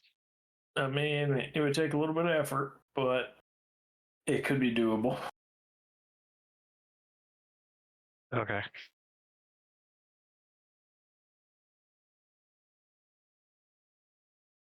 Erstyle wants to start moving some of the rubble. Building Hey, his counterweight. Erstyle, what you doing? Hey, what you doing? Looks over at the rest of everyone. Making a pile. You want to elaborate? Pile. Making a pile. Tying a rope to the pile. Go through a portal. I mean, that's a plan. Do you pick which portal you want to go through first? Bias towards the elf one. That's a fair bias. Well, let's make sure to maybe put an object through before one of us tries something like that. Yeah, let's hope that you won't just end up in fire. In case you can't come back. Yeah. Yeah, if the roof rock and see you. Yeah, gone. If the roof ends up somehow being severed, we attempt to pull it back, then it would be a little on the person on the other end. One of us to end up having to go through, and then they're stuck there. You know what? That's a valid point. Yeah, I try. He eats himself. Just please don't split the party in this way. Just one of each person go to a different point.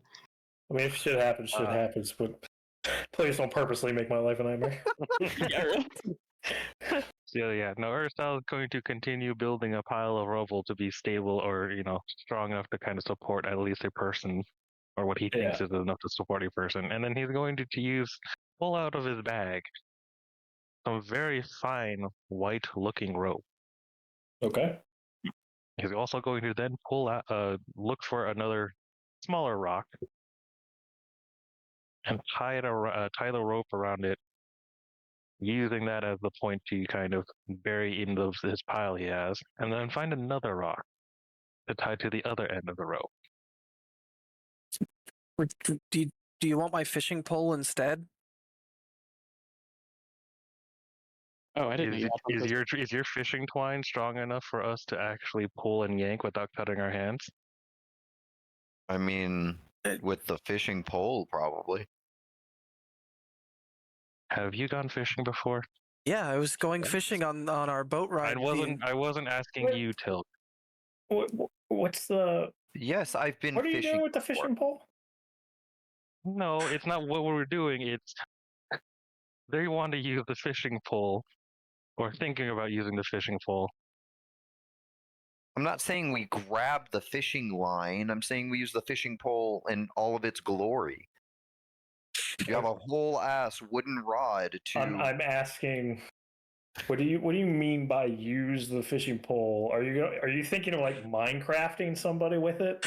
Like no. Hooking them and no. Okay. Because I was gonna say, y'all came from a river village. I hate to break it to you, none of you are gonna have a fishing rod that strong. That's honestly that's Erstyle's kind of thought process. I don't think we have a fishing line that could be that strong. Yeah. Oh, yeah. If we're gonna start with small objects, we can do it like a rock or something. The fishing line would be strong enough for that. Yeah. And then we can move up, and from there, if it continues to work. The pile's already assembled. I guess it's probably might as well. New goal: Minecraft fishing pole. Someone. Can you grab people with a fishing pole in Minecraft? Yes. Yeah. That's Oh my god. And mobs. Can do with the harpoon guns and sea thieves too. Oh god. Anyhow, What are you doing? rock go through portal. Rock's going just through the portal. Throwing a rocket? No. Earthbow has tied a rock. He's the end of. He tied it with the rope. I tied it with the rope. So there's one that's used as the anchoring point, and then he has the other end. All right. Are you with also another rock. Are you just yeeting the some bitch, or are you just like pushing it in? Like, what? How you doing? I'm just gonna do an underhand toss. Okay. You toss it through. There's a bit of tension, and then it sits there. And about 10 seconds pass as it's like sitting there. There's no like further tension. It almost feels like if you had kind of thrown the rock out a windowsill and it was dangling, but then it hit the ground and it's just sitting there, but there's still that tension of it rubbing against the windowsill. That's kind of what you feel going on, but it's like midair through the portal. And then after about like 10 seconds, the rope goes slack. Wait, which portal did you throw that through? The elf one. Oh. Hairstyle is going to slowly start pulling the rope back.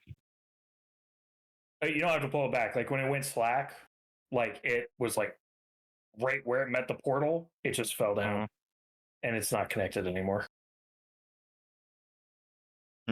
So it seems like being in the portal too long causes damage, at least to the objects. It's a safe assumption that you telefragged your rope. Yes. Hey, servant. If we die again, will you be able to put us back together again? He shrugs. Okay, can't count on that. At least that's not a no.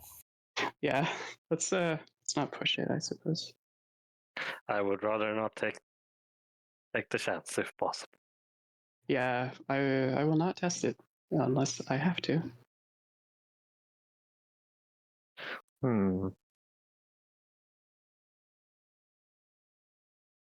So, Sky Islands, potential dragons, and the Outer Wilds. Those are the dam.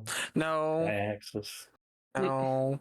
My concern with the Outer Wilds is actually less that it's mostly that the plane,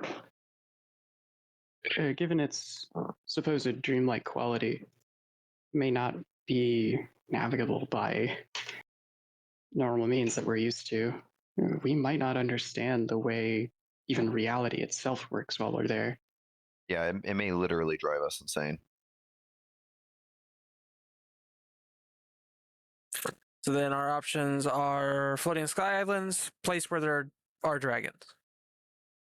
I mean, hey, my word doesn't totally rule it out. I was just giving my opinion.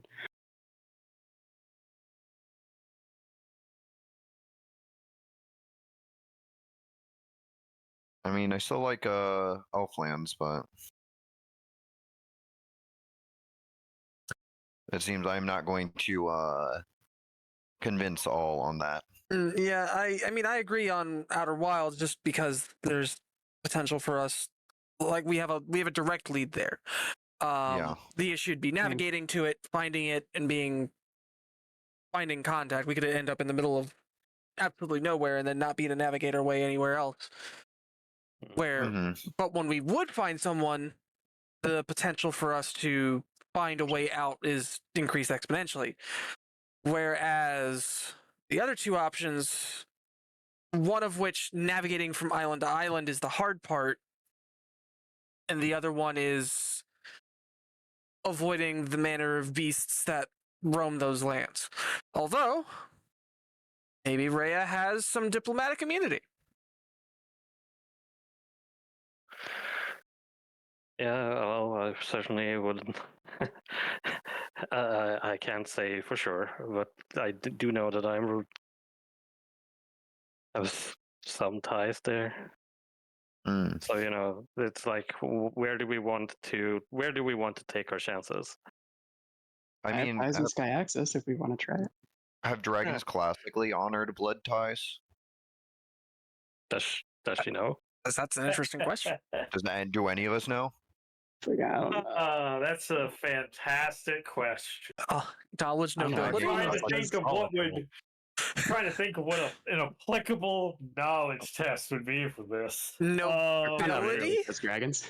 History? Arcana actually mentions dragons as a thing, so probably that. Yeah, I would say Arcana, history, or nobility. Well, I'm gonna make Arcana because that is what I'm good at, and also the only one I have.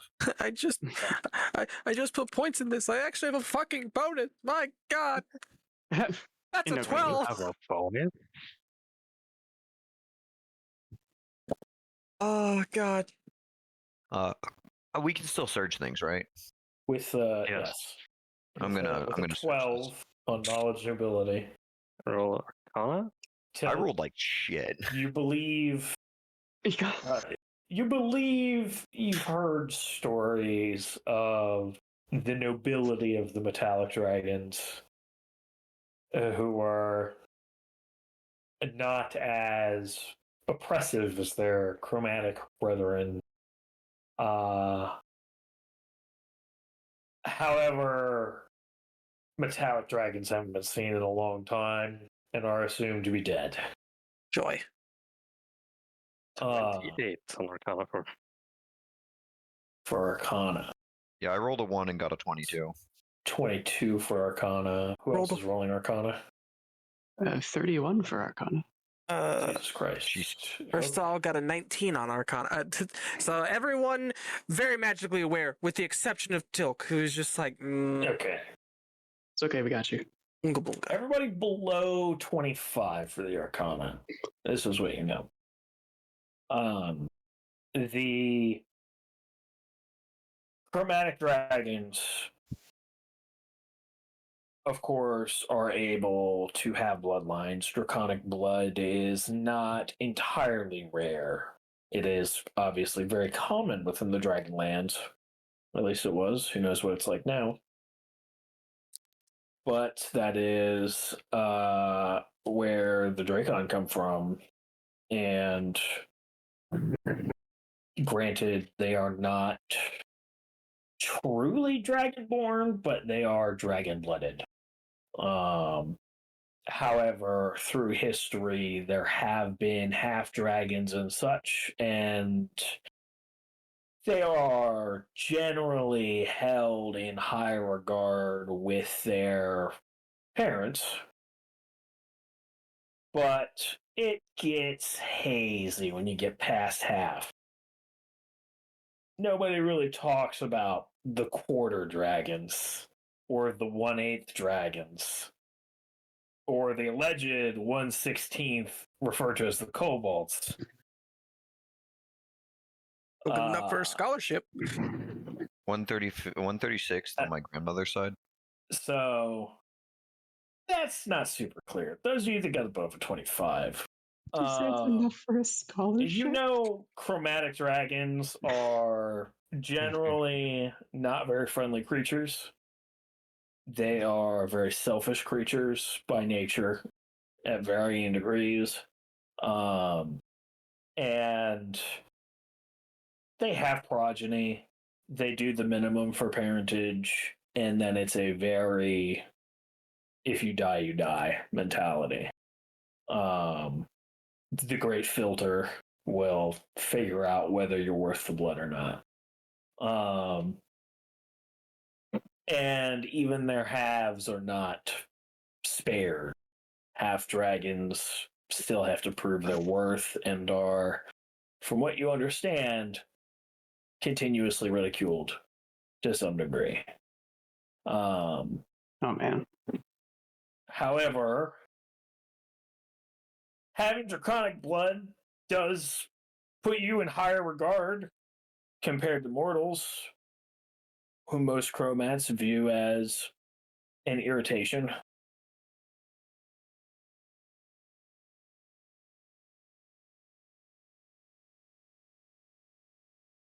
So there's something there, but don't expect to be treated like royalty for having draconic blood, at least not in regards to a chromat. Mm-hmm. Teensy tiny issue that chromatics are. Yeah. Dickheads. And you would know Azotl is the mother to some of the chromats. At least the ones that you're aware of. Mm-hmm. From a meta perspective, she is kind of sort of the setting equivalent of Tiamat, but I would not assume by that connection that she is just a copy of Tiamat, because that would not be accurate.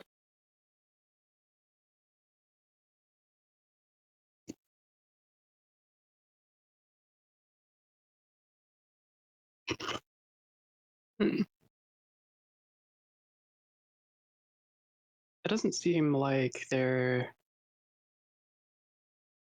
is anything that major that would help us with your chromatic relation, unless being related to Azotl in particular is helpful, but I'm not sure. I mean, I honestly don't know how distantly related, and the more distant, the more problematic it's probably going to be. Well, Yeah. you don't even need to make a religion check. According to the tales, all dragons come from Azotl. Oh, okay. According to the tales. Like I said, you're only familiar with chromatic dragons, red, white, black, blue, and green. Yeah.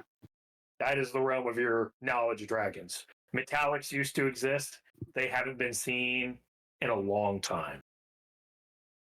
In Rhea, you are red, right? Or when your scales show. Yeah. Okay.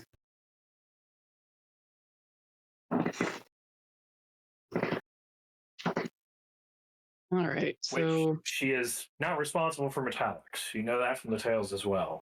yeah, The metallics were sired from someone else. You don't know who. Not that it matters. They're all dead, as far as you know. I'm sure that will never matter. Yeah, it won't come up. Never. Anyhow.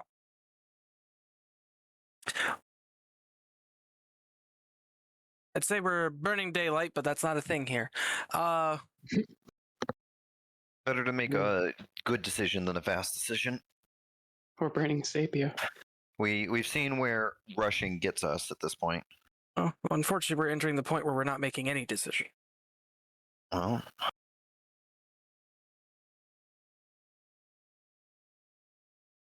I guess let's put it to a vote. Who wants to go where? First, we're all in agreement. Rule out the two low planes, right? Agreed? Yes. Agreed. Yeah, that doesn't sound like a wise choice to go to. Okay. So we don't have to address those. Just big red X's. Then we have, try to say this right, Eroxis.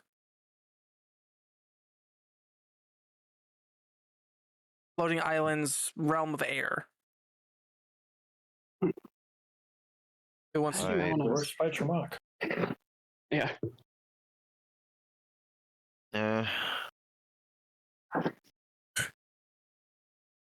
As much as I would like to follow Tremok's endorsements, that does come from someone who is much more able to casually travel the lands than us. Yeah, I think given our inability to fly, I would like to not just show up on an island and starve to death. Or re-death. Yeah. And then It is also cosmically a little bit farther away than Okay, that was one of our 2 no's and 3 Abstained. No. No. Okay, you're saying no. Okay, No. that's 3 no's. Yeah. All right. Damn. Damn. It's all right. It's all right. I'll just save it for later. Yeah, we'll get there more than likely. Then we have. I almost said Dormammu. Bargain. It starts with an N. I'm broken now. What is it? That guy. Nominar. The other wild. Oh, M or N? Which one? Nominar. Oh, Oh, Nominar, yeah. I need to go to bed. Nominar. All in favor of Nominar. I. So the one where there's potentially dragons. Wait. Nominar's the beast Nominar. one. Yeah. It's Megaire. That's the Fey Wild. Tilk, you're confusing me. He's confused himself. It's fine. I'll accept that. This is why the common people have common names for the realms, and it's the academics that use the proper names. The realm of beasts and the realm of dragons. I'm calling it what it is. The realm of dragons. Yeah, there's more Or the than realm of dragons there, beasts. but okay. But especially dragons. The dragons are the things that concern Tilk the most. The things he doesn't know about, This he is doesn't know about. beast creature type erasure.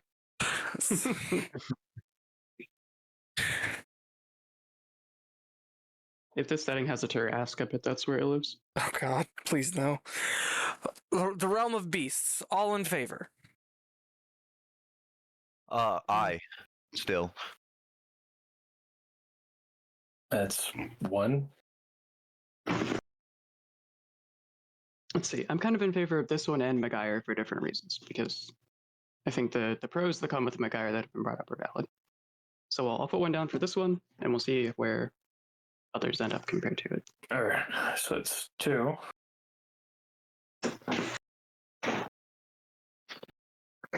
I'm surprised Erstyle didn't vote. He seemed partial to it. Is my microphone now working? Hello? No, No. it wasn't. Yeah, you are. Oh. Okay. I like the beast one. I like the elves. I actually really like the elves. Preferential the elves. Okay. Call me psychic. I'm going to assume that's 3 votes for Nominar, 3 votes for Megaire. God damn it. Well, So instead of going down the list and having everybody vote, you get 1 vote. Ollie, where would you like to put Yes. your 1 vote? I am Elves. doing. Elves. 1 vote for elves. Brandon, where would you like to put your 1 vote? Elves. That's 2 for elves. Sindra, where would you like to put your 1 vote? Ah, fuck. Now I'm having a hard time. You make a decision on what you want. Ah, jeez. All right, you know what? Yeah, I I'll think skip you. I was thinking Like, back to me. Okay. Rhea, where do you want to go with your 1 vote?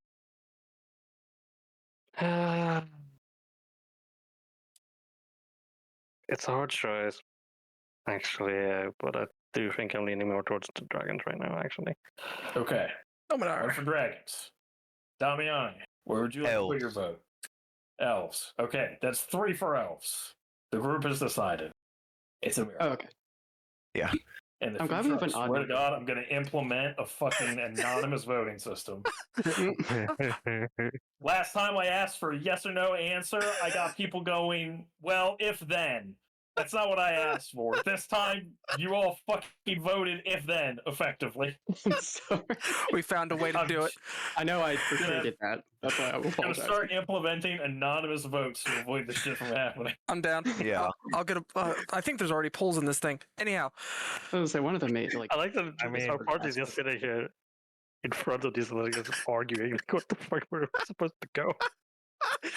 From They the don't- get-go, I don't think it Ursula was has even- just already been interested in the Elvis portal. yeah. Yeah. Please, Flyers. I am going to clarify, and I'm not saying we shouldn't go there, but I think it's more akin to a Fey portal than an Elven portal. That's fine. It's the one with the weird elven voices that aren't really Elvish. That's all he cares about. Yeah. I swear we're gonna get problems. But well, we have made that decision, so let's go and deal with the problems that we're gonna kick us in the face. Yeah, we're gonna get problems no matter what. We're fine. Yeah. I'm being told it's either Fae or dragons. I think I'll take the Fae. Mistakenly, but I'll take the Fae.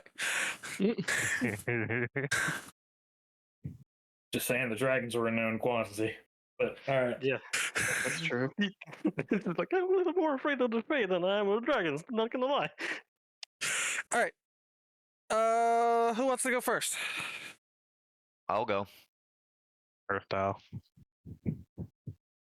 Harrison. Okay, if First Star wants to go, I'm not gonna fight people for it. I'm wasted enough time. all right. Our style, you guess it, the portal, and immediately die. No, I'm kidding. I grab my silk rope as I go before I leave. That's a good idea. Oh, you're probably The remaining bits of my silk rope. Yeah. You pass through the portal, and as you are in physical contact with it, there is just a chilly darkness. But once you have fully cleared it, you step out into a snowy forest. It is actively snowing. The trees are this this sort of whitish, grayish color, and they have bright green and red and yellow and orange leaves. And they're rustling in a slight breeze as it's snowing. Far off in the distance, you can faintly hear singing and chattering, and instruments being played. And through the forest, you can make out the faintest specks of firelight in the distance. You turn around behind you, and there is no portal there. Oh. I'm assuming the rest of you are not going to wait too long to enter the portal. Correct. As you are looking out of thin air, one by one, the rest of your compatriots appear. I'm gonna leave everyone in just enough suspense to think something happened to me, and then I'll. Well, I'll say goodbye. You have to, and then go through. Yeah, you will have to preemptively move out of the way as they cannot see where they're going, and the first person that comes through almost runs into you. But you'll quickly catch on and like move out of the way as the rest of you come through, and back in Nezaroth, servant just kind of stands there for a moment in silence. Yeah. And then he'll turn around and he'll start walking back. Yeah, on the way through. Like I said, it was good to meet you. Hopefully next time it will be under less morbid circumstances. Yeah, he would have nodded. Going through horns first, good like everyone else. Yeah. So you all are in this snowy forest, and if you look up, you do see a quite a beautiful star-speckled sky, but there are also like planets and moons and other such celestial bodies that are just suspended so close, massive orbs in the sky like you've never seen before. Whoa. And it's cold. It's fucking cold. It's about as cold as when you left Violet Maple. It's fucking freezing. Glad I still got my winter clothes. I'm gonna change into those. Same. Despite how cold it is, Sveta actually looks fairly just chill. I get it. Yeah. No, I mean like she looks wholly comfortable. Like she hasn't even noticed the cold yet. But that feels really nice to Sveta after being in like Florida. Yeah. It's actually she looks a little bit confused by it. Everything feels better than Florida. Yeah. Like, because she probably understands that it should feel cold, but she doesn't. And it's like, oh, that's weird. All right. If I remember correctly, with 5 cold resistance, on the way out of Violet Maple, it felt cold, but wasn't like damaging. Well, I have endure elements specifically on the cold side permanently active. Oh yeah. Oh, I just mean I have 5 cold resistance. Oh yeah. I also have 5 cold resistance now. Yay! Nice. Zemian. Yes. Do I see the bit of rope and my rock here? Yeah, you have to move around for a moment, but you do find it in the snow. Perfect. I will grab it and add it to everything else I got. You have an improvised flail. Oh, you got a rock from another plane, is what you got. That's true. A planar rock. I have just a plain rock. It's okay. I get it. But it looks like civilization or people. Yeah. It sounds like they're in the middle of something. I imagine we should approach not disruptively. I don't plan to. Okay, they're a little bit of a ways, but you're gonna go after them.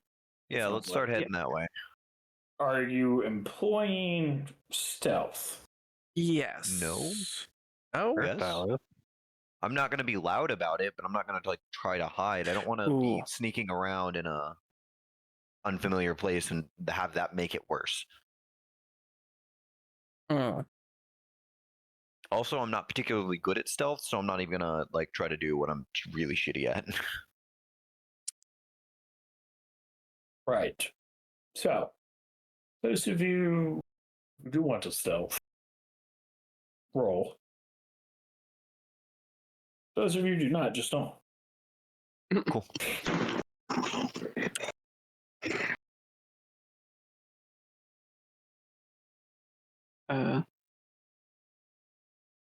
Sorry, I lost the server for a second there. I will laugh at this either way. Back in 21 versatile, a one for Tilk. A one God. for Tilk. Roll a 6 and one. Oh my god. Oh, that's right. You're in full plate. Never mind. Tilk, you try to start to sneak, and you're starting to realize why you never see thieves in full plate. The Earth, I'll just slowly turn his head backward. Maybe those who can sneak in full plate are so good at it they are not noticeable at all. That's true. You know what? You're right. They could be among us right now. It's definitely not Tilk. Since developing hooves, I don't remember the last time I tried to be stealthy because I just haven't bothered. So, well, we were stealthy that one time when we went to go find the people. When? True. When we found the people who turned us into were-bats. Oh, that's true. I thought they just didn't they just on their like camp and everything. Oh yeah. Well, we were really far away though, so it's not like yeah, that's true. So you all start going. It's slow going. And as you're going, you're realizing they're getting further and further away. But following their tracks through the snow is easy, and you do realize all of them are mounted, which explains why they're getting away from you so quickly. So you keep following these tracks, and after about an hour, you do in the distance make out a castle. As you get closer, this castle becomes clearer and clearer, more elaborate. There are torches of blue fire that are alighting its battlements and such. And you can see from its walls there are chains where there are, you're assuming maybe human skeletons hanging, tattered, just, parts of skeletons. They kind of fell apart. There are also like some fresh heads mounted on the walls, heads of some creatures you don't even recognize. And you think you see some kind of fucked up serial killer's version of abstract art on one of the walls.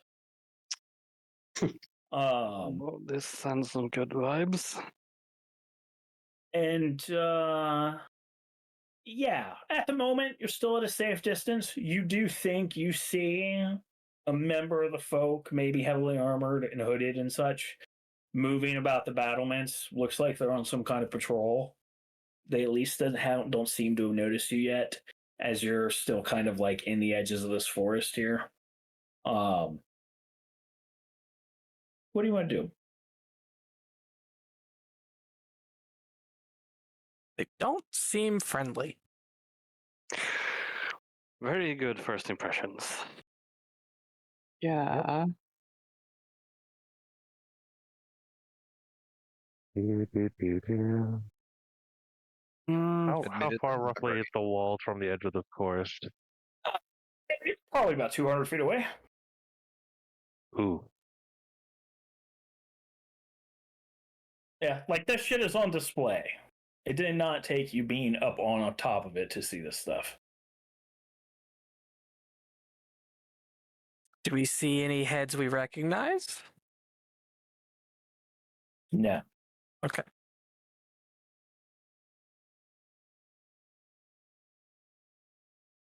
I mean, that's a good start, at least, that we don't recognize dead people.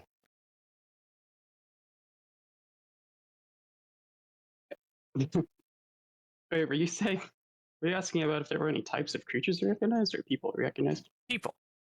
Oh.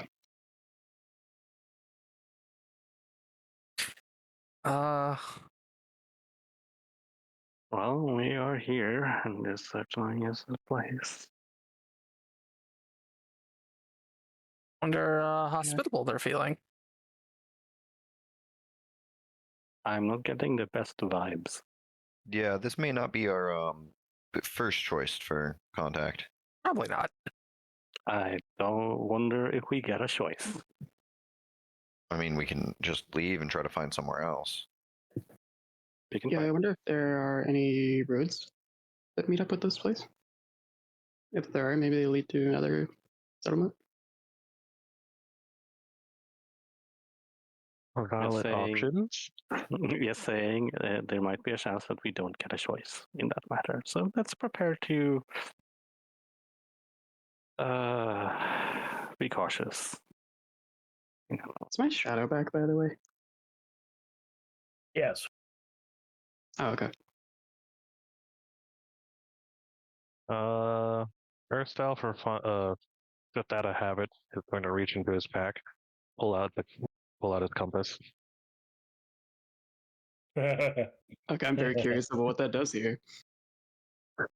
So it starts to point towards the castle and then spins, points in another direction, spins, points in yet another direction, spins. It just keeps doing that over and over and over again. No rhyme or reason to it. Okay. We need an alethiometer. Well, that's for asking questions, though. Need I mean, it's still useful. no power. What? That's a Dune joke. Power. Okay. The worst thing I that we believe we should at least. Go ahead. Sorry. Go ahead. So the worst thing that we can do is try to see if there's a road that we could follow that leads elsewhere. And if there's not, then we can reevaluate the option of approaching this castle. Really foreboding castle. Yeah. I was going to suggest we at least move further away from the tree line. We're not as clearly visible along the backdrop, but at least keep the battlements in view, and then just kind of either go points to the left or points to the right in one of those directions. Agreed. And see if we could find it and find this road or a road or something of that nature. Yeah, sounds good. I do want to ask, Zach, do you think this would be a good stopping point? Because if not, I'm good to keep going. If it is, I think we can go for a little bit more. Okay. So looking for a road.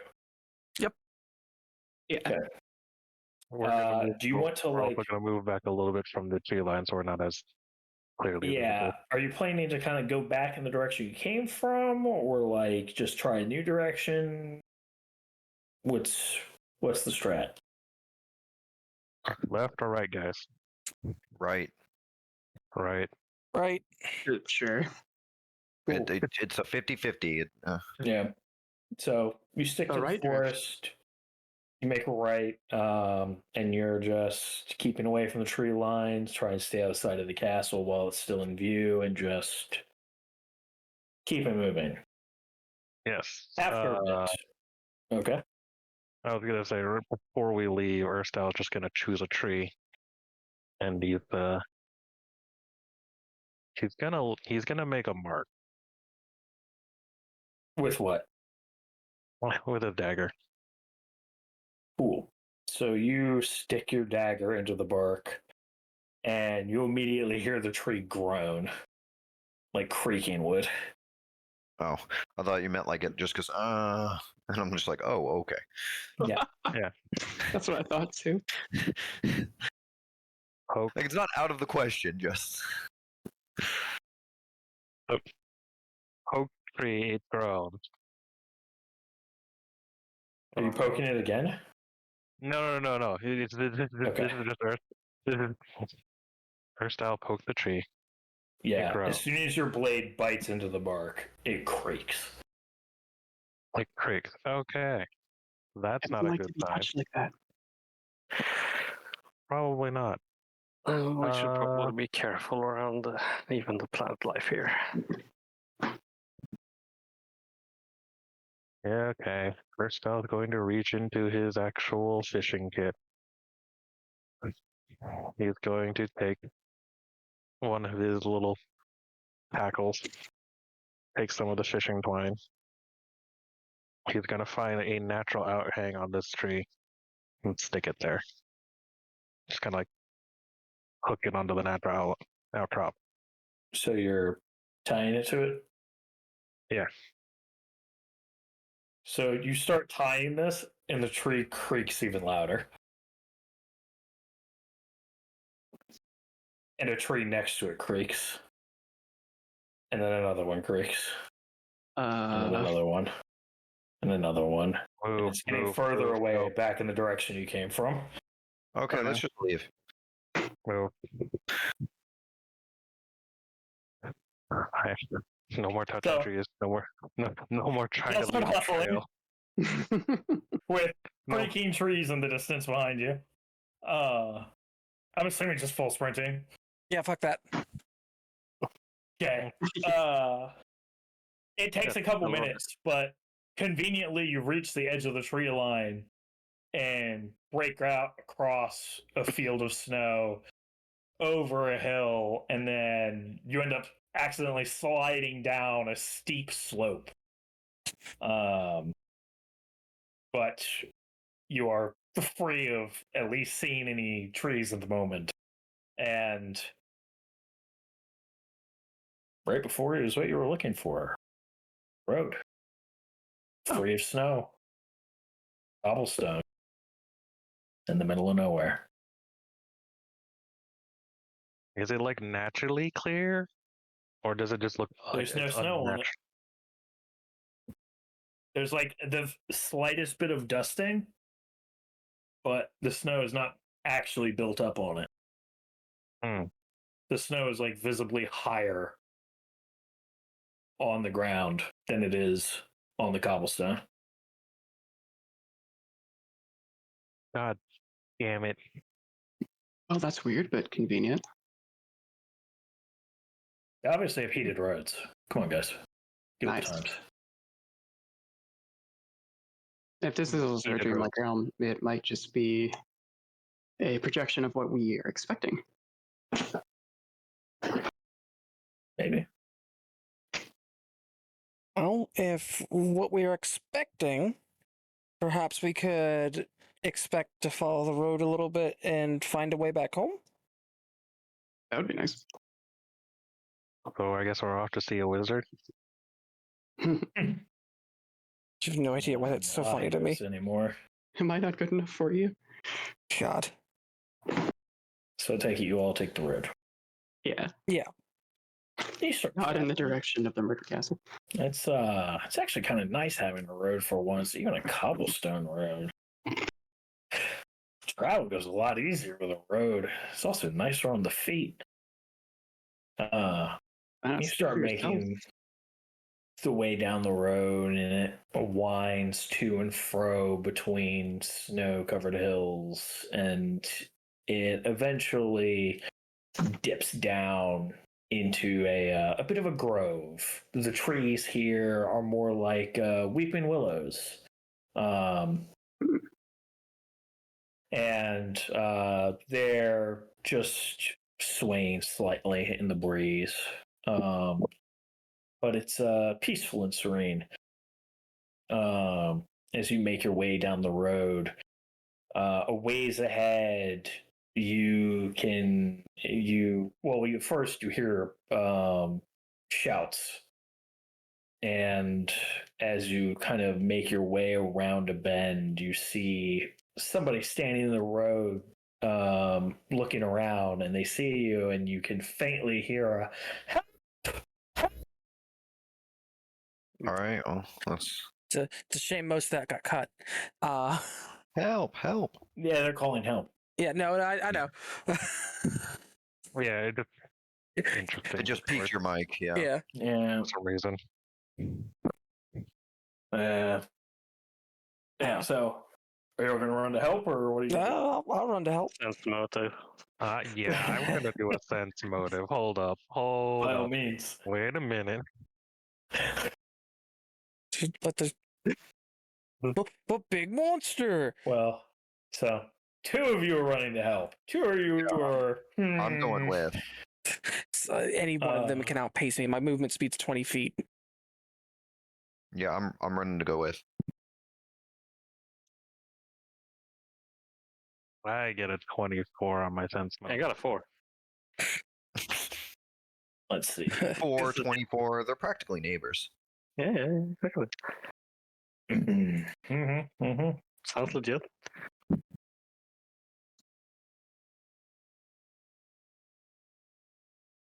Interesting. Rhea. Seems legit. Cool. Moving over. Seems legit. Earth style. There's something fishy.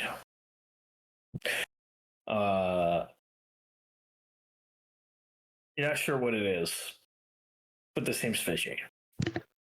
As the rest of your companions are running forward, they start running towards your companions, to help close the gap. And when they get within better talking range, they say, "Please, my cart! It's been attacked by bandits." Oh, what is this? And, exactly. it looks like a human woman who is wearing winter clothing, but she's pointing some 60 feet down the road, and you can see in the snow where cart tracks have veered off.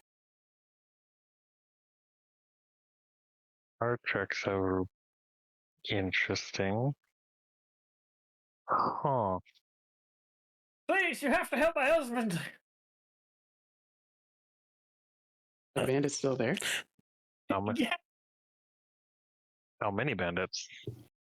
there's 3 of them. Please, we can't waste any more time. Oh, yeah, let's hurry.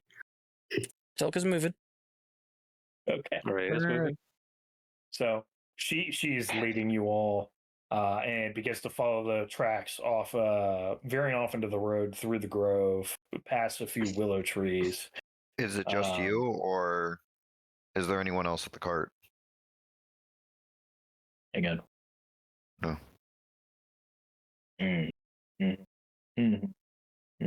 Okay. So I'm assuming Tilk, being the goody two shoes that he is in the front. Yeah. I need you to make me a perception check. I can do I was that. going to ask to do that. Hey, Tilk, roll a 1. It's okay. I'm sure you'll have a chance in a minute. Yeah. And then is Ursal also rolling perception with me? Are you? Well, you're not. No, not right now. This is just you. This is only you. I was going to ask to roll a perception before everyone starts running, but everyone starts There's running. no. Yeah. This is. Ah, There's no I see that assistance roll here. in This is a perception check. That is in general 25. Nice. Very Maybe it's good. the channel you're rolling in that's the problem. It might be legitimately. So you're running. You're following these tracks. Rest of the folks are behind you. You happen to look down in time to see the snow in this spot has been disturbed, and you realize that's not right. Instinct kicks in and you avoid it.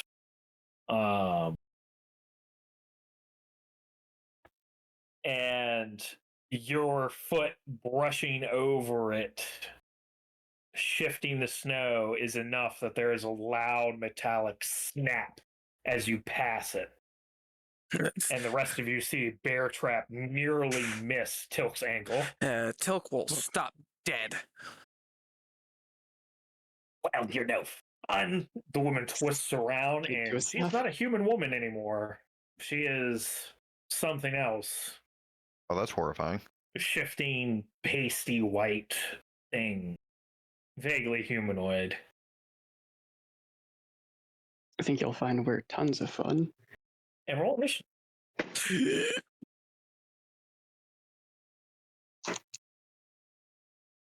The dice roll channel this time. +2. Hashtag facings. I can't wait to fail to roll really poorly on initiative. I'm gonna actually go try to go first though. Natural 20 for 21. I can't wait to roll a 1 here in a second. Yeah, okay, that is what. Yep, I believe in you, Sveta. fucking 2 for 17. No. You rolled a 2 for 17? I mean, if you have like a thing that makes you better if you go before us, like I'm the CC witch. That's true. It is easier to hit people who are unconscious. Yeah, I mean, even if I don't nap time her, I can evil eye, or snowball, or do any number of things that just make it harder for her to act and easier for you guys to beat the shit out of her. Yeah. I'm one of the few support archetypes that wants to go first rather than wants to react. A lot of CC based, I feel like usually want to, right? Sometimes. Oh, I miss it. I guess it kind of depends on whether you're like zoning control, in which case you kind of want people to gather up and move and stuff. Am I gonna get initiative for Sveta? You did. It's in general. I apologize. Son of a bitch. Yeah, I'm sorry. Oh, okay. Fucking legs. I told you a total 17 and everything. Dude, I am reading all the other initiatives. In another game, Zemian and I were in. I was playing a wizard.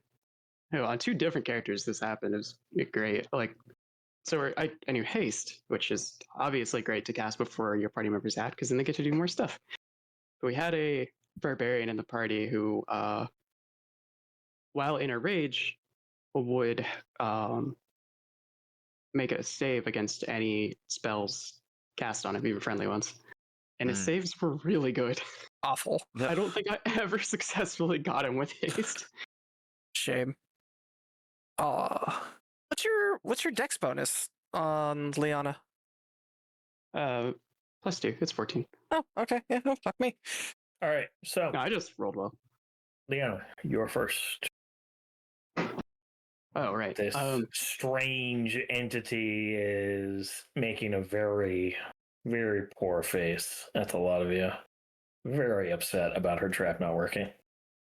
That sucks for you, I guess. I'm gonna reach into my shadow and pull a mass of it out and around myself and cast Mage Armor. And then I'll step back to make some extra space. Unless we're like next to each other, in which case. There's a strange laughing sound in the shadows that wreath around you as they kind of writhe into monstrous shapes, but melt away continuously. It's new. Are they still doing that, or like? They're doing it continuously. Oh. Wait, all of the shadows in the area are doing that, or they started doing it when I cast my spell? The shadows that you have conjured are doing that. Oh. Just the ones you fucked with. Don't like your grandparent. Not a fan. I'm going to pull on shadows in the domain of the Unseelie Court. You're going to find out. Fair. Like, that's the way I had mage armor prepared, okay? Yep.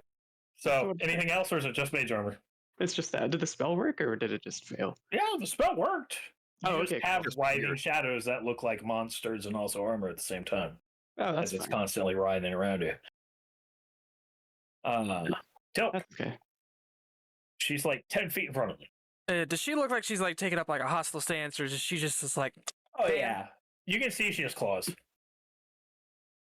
Really? She's not human anymore. She's like this weird, pasty, white, kind of just generally humanoid shaped thing. How far away is she from me? 10 feet. Oh, neat. The jig is up. I'm gonna move up and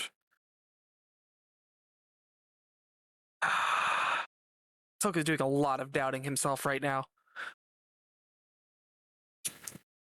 I mean, she did just try to kill us, so I don't think there's much doubt. Yeah, and like that's the only reason why he doesn't feel as bad. He's gonna try to cut her with my scythe. Yeah. Hey, there's the one. I called it. Bro. I called it. Bro. Well, I'm so sorry for laughing, but just the fact that you it's so much fun. Yep. So yeah, you charge up to her, swing the scythe, whiff. Yep. Earth style, you're up. I want to roll to know what this creature is, but I don't think I'm familiar with it. By all means. That would be Arcana or Planes, I think would be the most applicable. It's the same modifier for either one. I don't think I know anything about it with a 13. Some kind of shape changer. Yeah, that's about it. But, you know, Interesting. wizards can also learn how to cast Alter Self, so it doesn't really narrow it down too much. Yeah, I'm pretty sure I could learn an extract that allows me to, change shapes. And Yeah. Anything else? So that's just what he wants to do to quickly examine what the heck this transformation happened was. Yeah, that's fine. That's great. At a glance, not sure. Okay. I will. I'm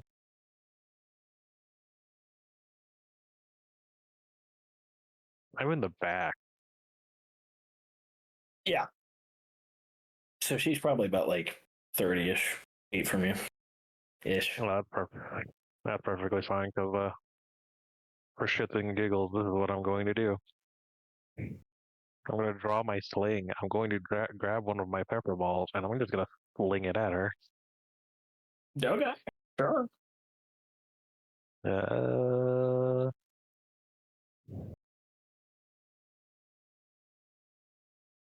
No. Fuck. A 9 will miss. Yeah, unfortunately, that'll make it. Okay. So, yeah, it goes slinging through the air, flies past her head, and she just cackles. You spotted my trap, but you all are awfully incompetent. And you can see she has, like, fucking pointy-ass teeth. Oh, boy.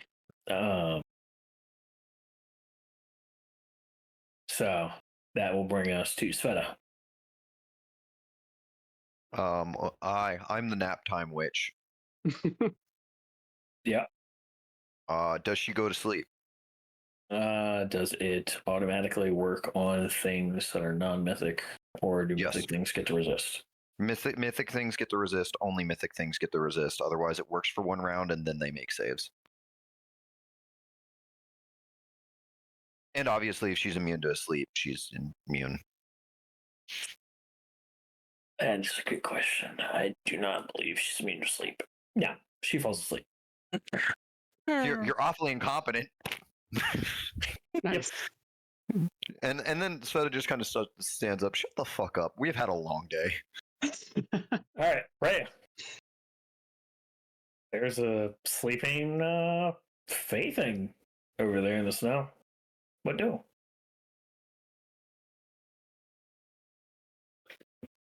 All right.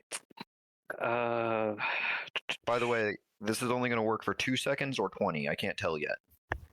Okay. Oh, just like when I go to sleep in Rollboy. Awesome. She's gonna twang. They get a bonus to AC because they're prone. Yeah. Okay. Yep. That'll definitely knock her out of the sleep if you hit. Well, just roll it. I believe in you. she still has a stand.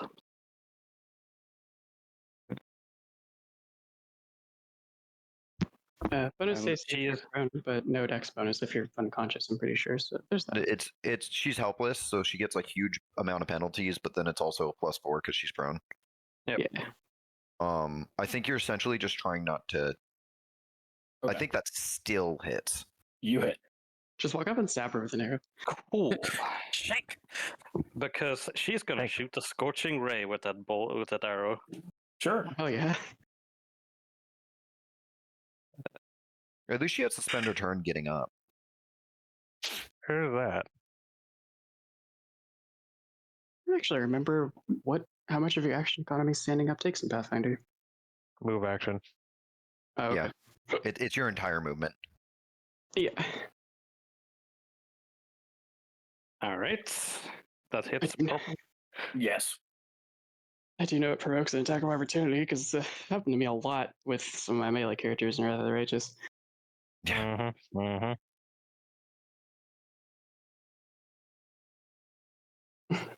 Okay, so damage. 4 physical damage and 15 fire damage. Yeah, you hit her, and you between the arrow and the scorching ray, you hear this gasping sound, and she instead of dying how you expect, she kind of turns into this sort of wispy, glittering gossamer and kind of fades and drifts away on the wind as she sort of just evaporates. And that's the end of combat. She shakes a little and turns red and slowly starts fading. Yeah. Like Final Fantasy. So, that was weird. that's a thing. You know, one day I'm gonna try to do that, and it's gonna punish me severely. Well, something didn't seem right about this entire situation. Oh. Yeah, but everyone decided to go help. I guess, shout after us if you get the chance. You already had ran down the side path by the time I was even understanding something wasn't. Oh well, good catch on the trap though, Tilk, at the very least. Oh yeah, that was great. I mean, would have been. Well, is there actually a part here? There are tracks that go further in if you want to follow. Yeah. Well, we can see if there's any stuff left behind. First, I will go take a look at the traps. Be careful. There could be more of them around here. It looks like a standard bear trap. Yeah, like it looks like a bear trap you would find back in Violet Maple. Interesting. I roll to look quickly, just take a glance around the area for any and all additional traps, if there are any. Sure.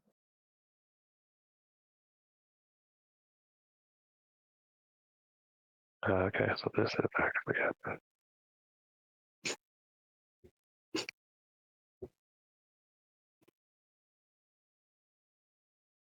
Yeah, you look around and strangely, it looks like it was just the one. Good thing. I recover the trap. Sure. You get one bear trap. I'm assuming, are you all wanting to follow the tracks, or you want to go back to the road? Yes, I'd like to. Yeah, Give it a look. let's try keep on those for a little bit. Sure. It's actually not terribly far. It's like around another set of trees where the willows have kind of created a curtain. And there's a cart there. It's not broken down. There's nobody else there. And it's just an empty cart. I mean, free cart, yay. It does have a horse. It does. Oh, cool. Oh, nice. Well, let's be careful that the horse isn't gonna, like, I don't know, eat meat or try to kill us, It's or fire spikes out of its ass. I don't know. Looks It's like a a normal horse. surrounds you. All handling the horse. Like, try to build a report with it. Like, you're my horse now. Sure. Roll to handle the horse. Yee. It sense mode of the horse. By all means. I was waiting for something like that to happen. I apologize. I'm waiting. I'm trying to find my animal handling. Handle animal. That's right. It's not animal handling. It's handle animal. That's why I couldn't find it. Yes. Hairstyle gets a 22 to sense mode of the horse. It seems like a mundane horse. Which is. I get a. I'm not going to tell you if it feels strange or not. I'll let you decide that for yourself. One moment. Feels strange with what we just seen. It's like, Yeah. We haven't been here long enough for me to decide if that's strange or not. All right, 14 to handle this normal ass horse. TM. Yeah, the horse seems compliant. Okay. It's almost like it's been waiting here for you. It's Convenient. the same horse that we the same horse and cart that we went from Wild People to Adax with. Looks different. But That would be really funny, though. It's conveniently a friendly horse. All right. I think basically anything and everything here could be potentially extremely dangerous. But there is a whole saying about looking a gift horse in the mouth, and I find it unusually applicable here. I mean, it seems like a normal horse, so let's take advantage of this situation. This is a good start.